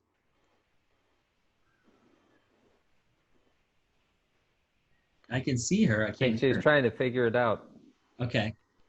So I heard that a lot of teachers are getting their wills and estates in order. Awful.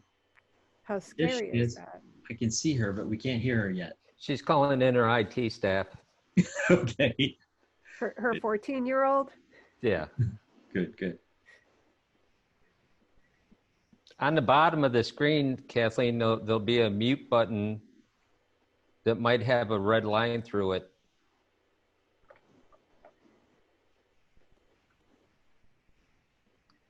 I don't see a mic symbol by her. No, yeah, she's unmuted from our end. Yeah. We should be able to hear her soon because I can definitely see her.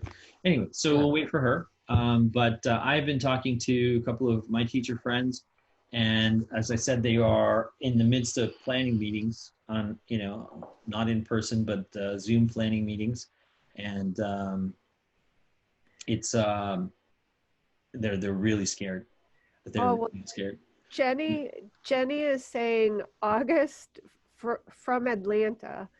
August 3rd, full reopen for North Metro Atlanta. Mask optional except for staff. Rolling 7-day average is 15.71. No. That doesn't sound good, Jenny. Hi, Kathleen. Can you hear us? If you can hear us, wave.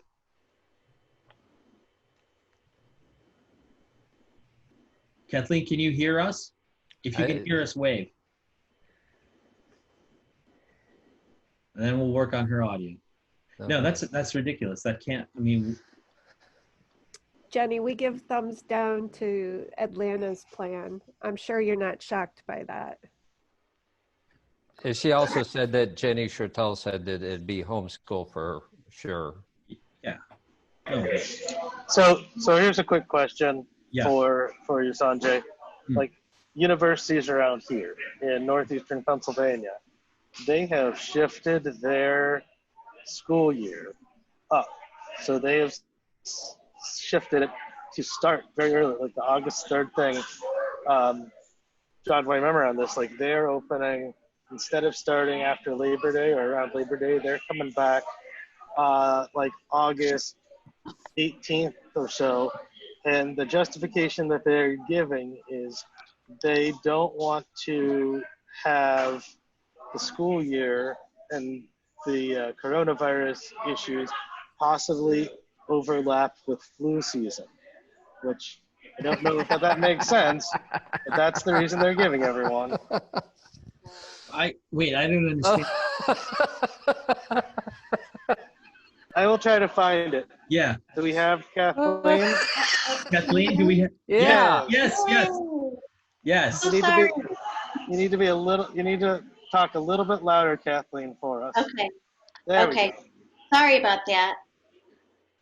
Yes. Perfect. Go for it, Kathleen. Okay.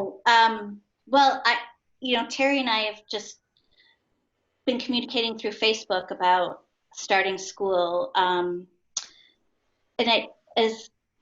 a former teacher, but I have 2 kids in school and I work in schools. And I just feel that without this virus being under control, there's absolutely no way to successfully start school and not spread this virus even more rampantly throughout the country. I mean, there's no way to control kids. I think, most kids would be compliant with wearing masks and they can do all they can with social distancing. But, most districts are having a hard time with substitute teaching.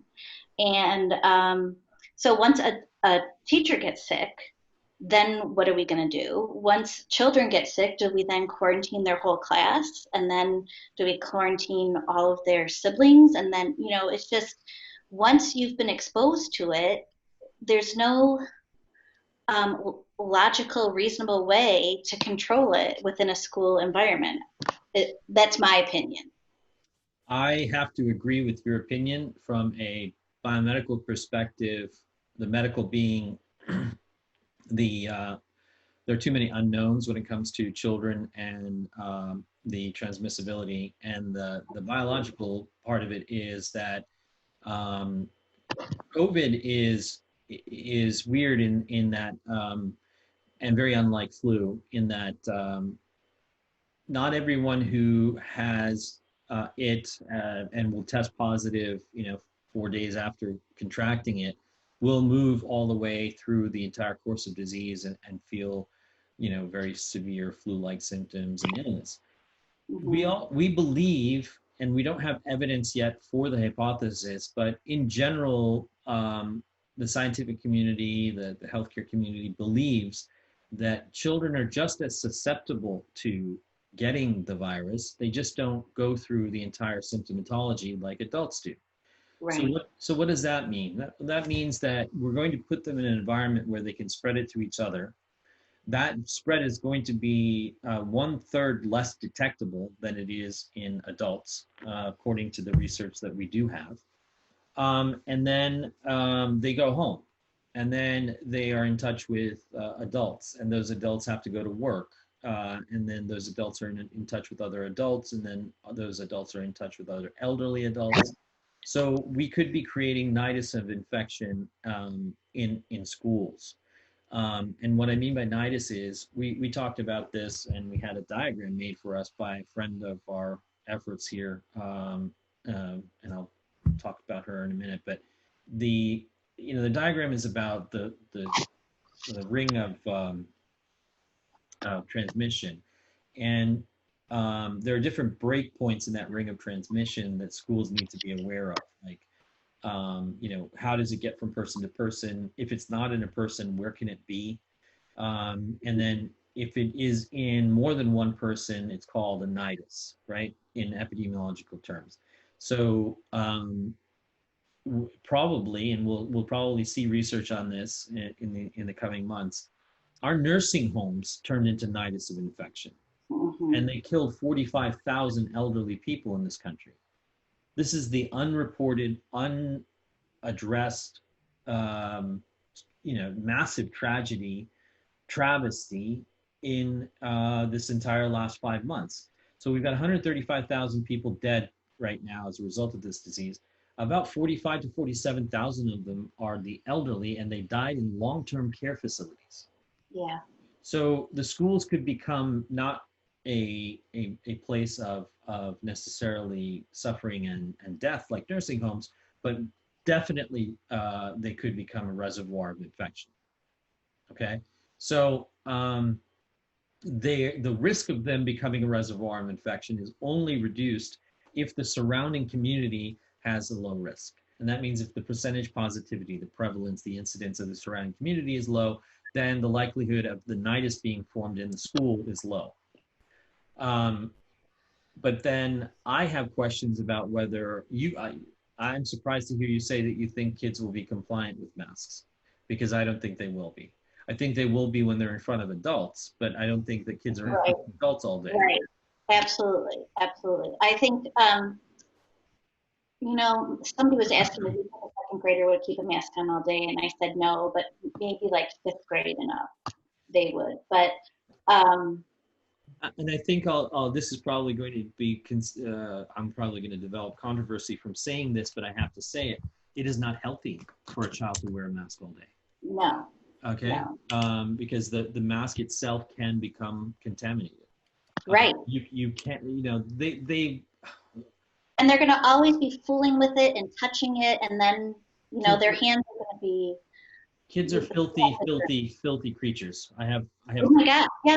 Okay. Yeah. I have 3. I know this firsthand knowledge. So they're filthy, boys especially. Yes. And Thanks. Sorry. Sorry. I kind of laughed when you told your story about going to India and eating the food. That's exactly what happened to me when I first started teaching. The first year I taught, I caught everything. Yep. Everything. And then really haven't been sick since. Yeah, exactly. Because they introduced everything to your immune system, and they Hey, Sanjay? Yeah. So there's no data at all for morbidity in children, right? Correct. Okay, so the long-term damage done by this virus for the children who get it, and forget about, you know, the death count in adults that everyone's so fixated on, that, you know, the morbidity, you're going to send these kids back into school and no one knows what that is yet. And it blows my mind. Correct. Yes. I think the only significant morbidity that we can identify and have a great deal of caution around is the MIS, the multisystemic inflammatory disorder. That we think it's going to be probably, you know, less than 2% of children overall, but that's still a huge number of children that could potentially come down with some variant. And again, there's going to be a spectrum of variant when it comes to MISC, which is some kids could just develop a flushing and a rash for a few days and get extreme urticaria and flushing and stuff like that. And some kids can come down with a complete anaphylaxis and kidney injury, and, you know, just imagine just having your immune system turn on all of the spigots, and then the kid just goes into, and it's not caused by the virus. The virus is long gone, right? So we know of this, Kawasaki's. We know that even Guillain-Barré syndrome is a possibility, where there's a ascending myelitis, neuroinflammatory disorders in kids as an immune response to viral infection.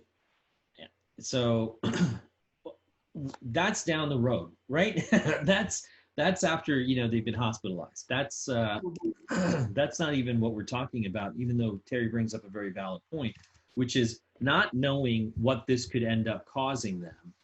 How could we possibly ethically send them back into an environment in which they are at risk for developing that?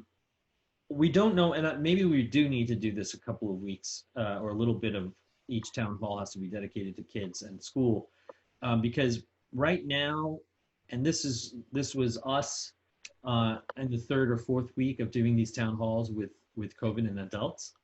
We're now in the very early stages of knowing anything about what it does to kids and what it will do in a school environment.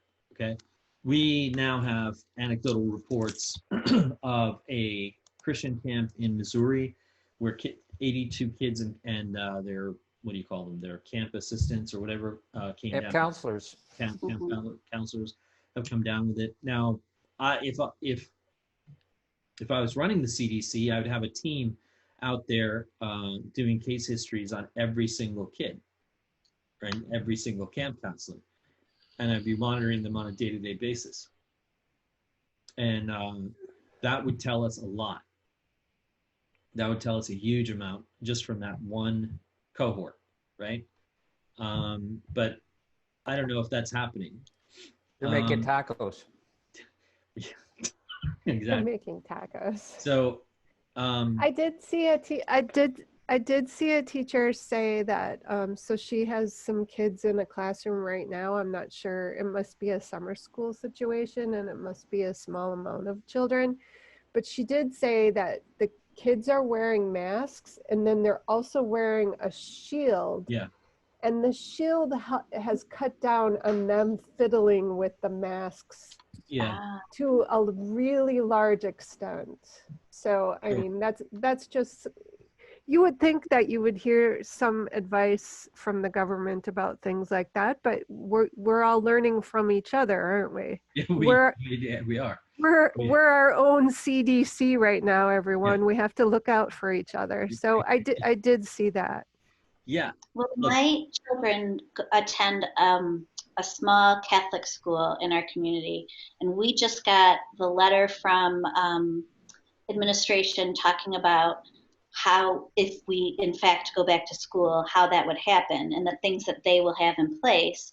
You know, and it's basically kids are going to wear masks. They're going to social distance in the classroom, which in my kids' school they probably could, but in other schools you can't social distance with 35 kids in a class.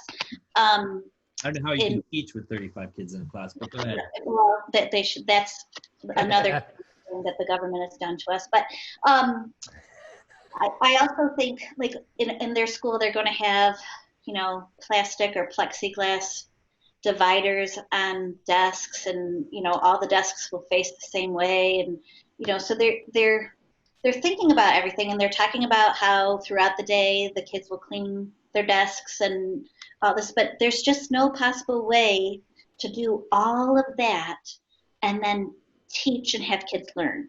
Like, that's just not going to happen. It's going to be spending your day managing kids from infecting each other, and there's not going to be any teaching going on because you're going to spend all your time taking care of. Yeah.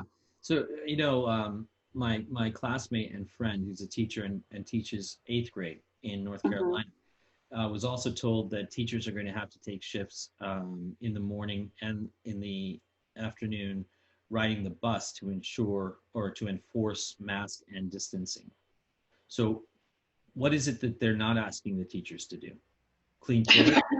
Well, that's been a long time. I mean, come on. And there's only so much teachers can do before they break. I mean, yeah. we see that with nursing right now, okay? Nurses are being exhausted. ICU nurses are being exhausted. And they're the Marine Corps of the healthcare world, okay? Right. They're tip of the spear, they're first to the fight. If you start exhausting your critical care nurses and your ER and these nurses are Marines. They come into work with a 40-pound pack chewing on a box of nails. These are the kind of people that become ICU nurses, okay? And if you're exhausting them, we've got problems. You're going to exhaust your teachers in weeks with these recommendations. In weeks. It's not even going to be October before they're like, this is ridiculous. The people making the decisions, they don't even ask the teachers. I mean, at one time they were talking about giving all the teachers guns to stop school shooters because I mean, they didn't ask the teachers. They're like, hey, we're gonna give you a 9mm, save some kids' lives. So are we? Our Q&A panel, I just brought it up, and there is a good question that relates to a couple of things we were talking about. It's mutations from last week, and kids, and do younger, healthier cells, could they advance the number of mutations of COVID and create new strains that are more dangerous? I would say no, not necessarily. The interaction of kids and the virus itself will create mutations, but what will happen is what we see happening in the South and West. If you get an explosion, an outbreak as a result of schools reopening, it isn't just one school outside of Atlanta that will get affected. It's going to be all of Atlanta, okay? and then you've got a massive new outbreak, and that's giving the virus an ample opportunity to further mutate. Any massive rise in the number of cases in a short duration of time gives the opportunity for the virus to mutate. And mutations come from mistakes. So mistakes are, the virus replicates, it's like a copier that gets a piece of paper jammed, okay? The piece of paper that jammed that comes out looks like a mistake, but for whatever reason, it's got a bunch of F words written all over it.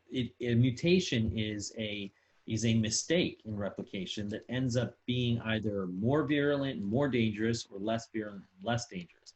What happened with SARS-1 is it mutated in a way that it ended itself. It came to an evolutionary dead end, okay? That's also possible too, but we're not gonna all sit around with our fingers crossed. This thing has shown itself to be very, very, very transmissible, very hardy, even in hot weather. So it didn't slow down, it didn't stop in the summertime. It has an ability to sit around in people's upper respiratory tract for up to 14 days, allowing for a long duration of asymptomatic spread, which means that in children who are more likely than adults to have asymptomatic course of disease, 3 times more likely, then we're giving the virus an opportunity to take a ride on smaller feet, you know, and go right into people's homes. So this is the issue. It all kind of ties together. The issues that we've seen around different strains arising, different mutations arising, higher transmissibility, higher case positivity, and not related to higher testing levels. The science is teaching us a lot, and yet we know nothing about what the science has to offer us yet when it comes to COVID in kids. Now, that being said, I want to ask you a few questions as a teacher and a person who lives and has been around school environments. I think for maybe 5th grade and above, maybe even 4th grade and above, it is possible and even it's useful and probably even possible for the kids to be masked during the entire class duration. So even 45 minutes. You can get them to be fully masked, even if they aren't fully physically distanced 6 feet apart. The mask is going to be useful, I believe, okay? So then when they leave the classroom, they need a break. Yeah, they need right. to have that mask down, okay? So, but they can't all go out into the hallway and bring their mask down. Right. You know, I mean, like, where's the thought process there? Has anybody come up with anything about intra-class, transport of these kids? I don't know about public schools, but in some public schools and private schools, kids have to go from classroom to classroom in the upper grades, right? So what do we do? Put plexiglass up and make them walk in a single line? They're talking about putting, like tape on the floor to show 6 feet apart so that you're always, there's no way for kids to maintain, they can't maintain that. They just can't. So, walking down the hall, they could take their masks off, but then we're not far enough apart. There's just no possible way to contain it. We're just going to have an explosion of COVID cases if we open school. Okay, this is kids in China. Can you see this screen? Yep. What do we think about 7th, 8th graders? Maybe freshmen? Yeah. Maybe older? Yeah, but this is the society where they have discipline from day one. Right. And they'll wear that goddamn thing all day long. So our kids will not. And our kids have parents who will tell them that they don't have to. We already see that, yes. Yeah. It looks like they have something on their arms. Yeah, it's some sort of band. I don't know what it says. A shock collar to keep you from taking the mask off.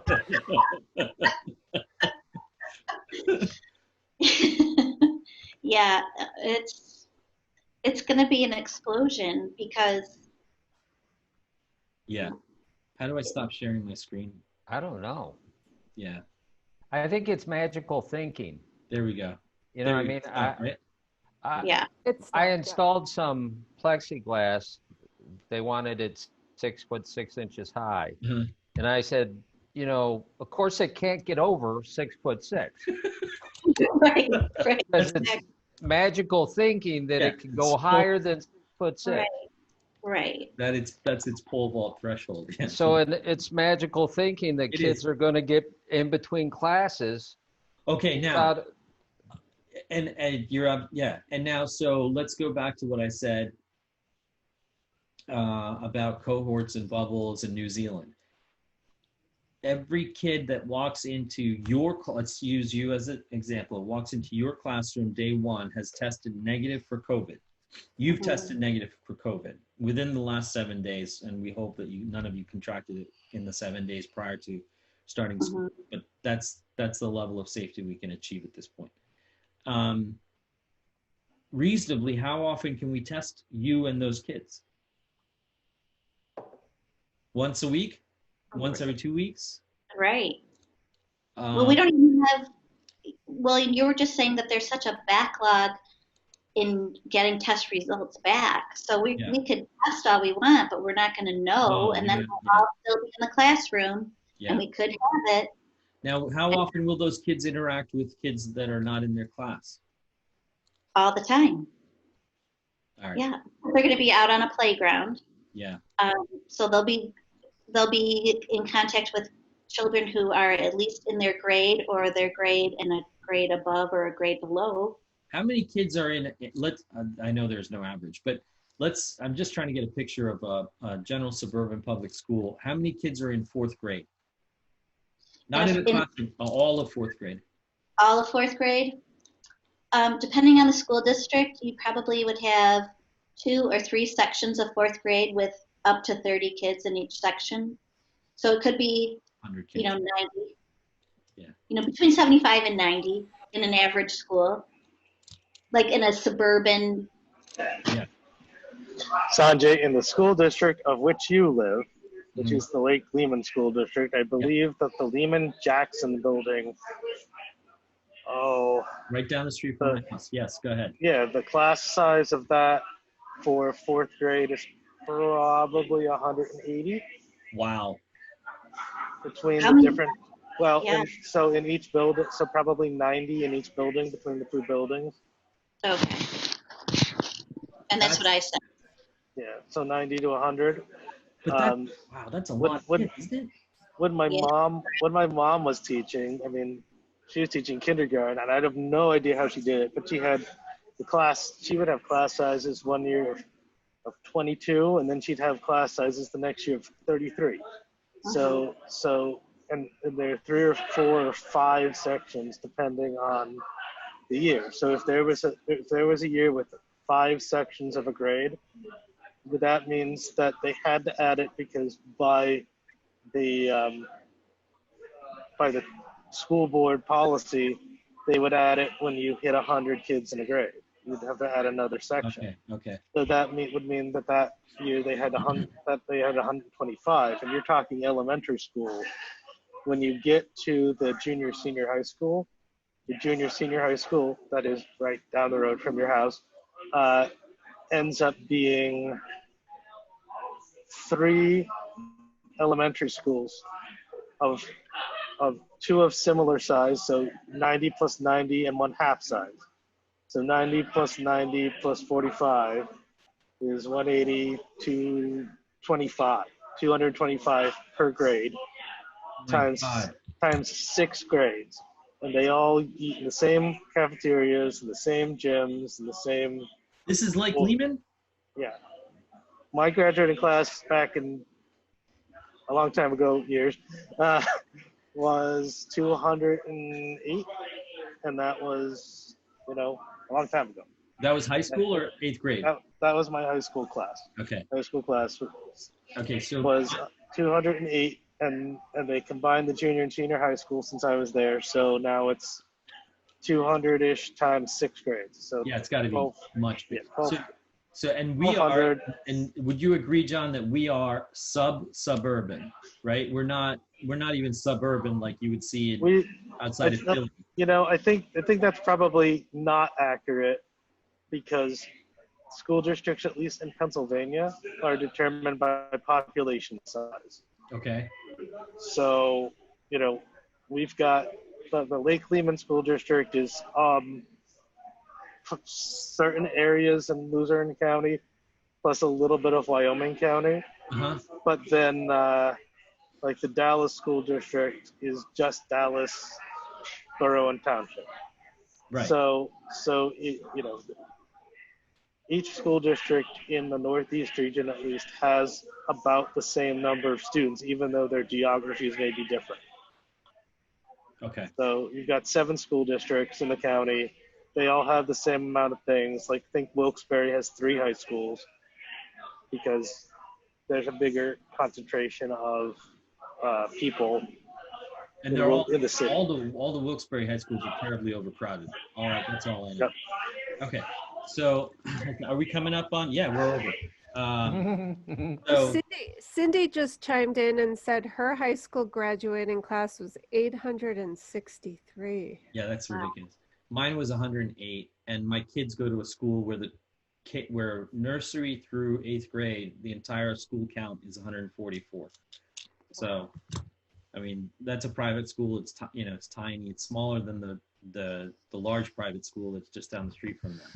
And I'm on the safety committee for their reopening. So I'm totally different scenario in terms of safety and confidence. But anyway, one question before we have John shut us out. Not specifically child related, but inclusive of the little ones. What's our understanding of the ongoing sequelae of COVID-19 and about the recovery? How do you define recovery? So there's dozens of papers about the sequelae and morbidity, and Terry is really one of the ones that really is making sure that we pay attention to it on these town halls, because that's the number that is ultimately the true cost of this. It's not the people who die; they don't cost anything when they're dead. It's not the people who recover and because they're young and they had a mild course of disease, which constitutes 80% of the people.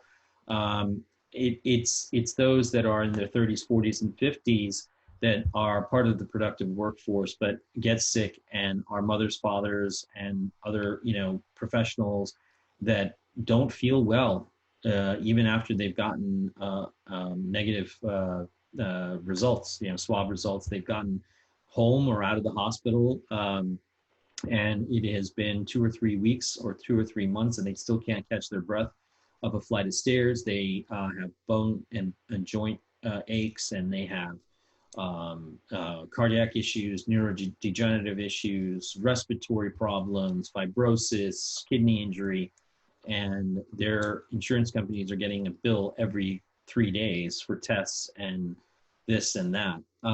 And ultimately, I don't care about the cost to insurance companies. I don't even much care about the cost to all of us in increased premiums. Ultimately, what I do care about is there are friends, neighbors, and family, and they're 10 to 12% of the people who will get this.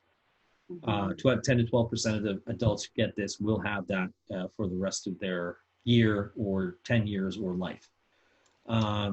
And that's the scars that will be left behind by this pandemic on the United States.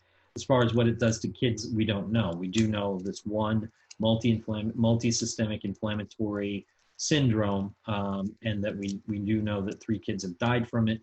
We know that dozens have had it, and this is mostly concentrated in the northeast of the country. We have yet to see reports of children in other parts of the country. I think other than, it was really the early part of the first wave and kids who were infected, and then after infection, they had all of these other horrible inflammatory Kawasaki type symptoms. Then we locked down, we shut down the schools, and all the kids came home. And so we didn't see a massive, wave of that or significant number for us to draw any conclusions or evidence about its true, rate of incidence in children. We will If we reopen the schools like I see them about to reopen, we will. Yeah. So that answers that. Okay, let's go to the post show and have John shut us out. Stick around, Kathleen. So before we do that, I did find this. Just looking it up. I found the thing I was talking about with the schools. Share it. See if I can zoom up here.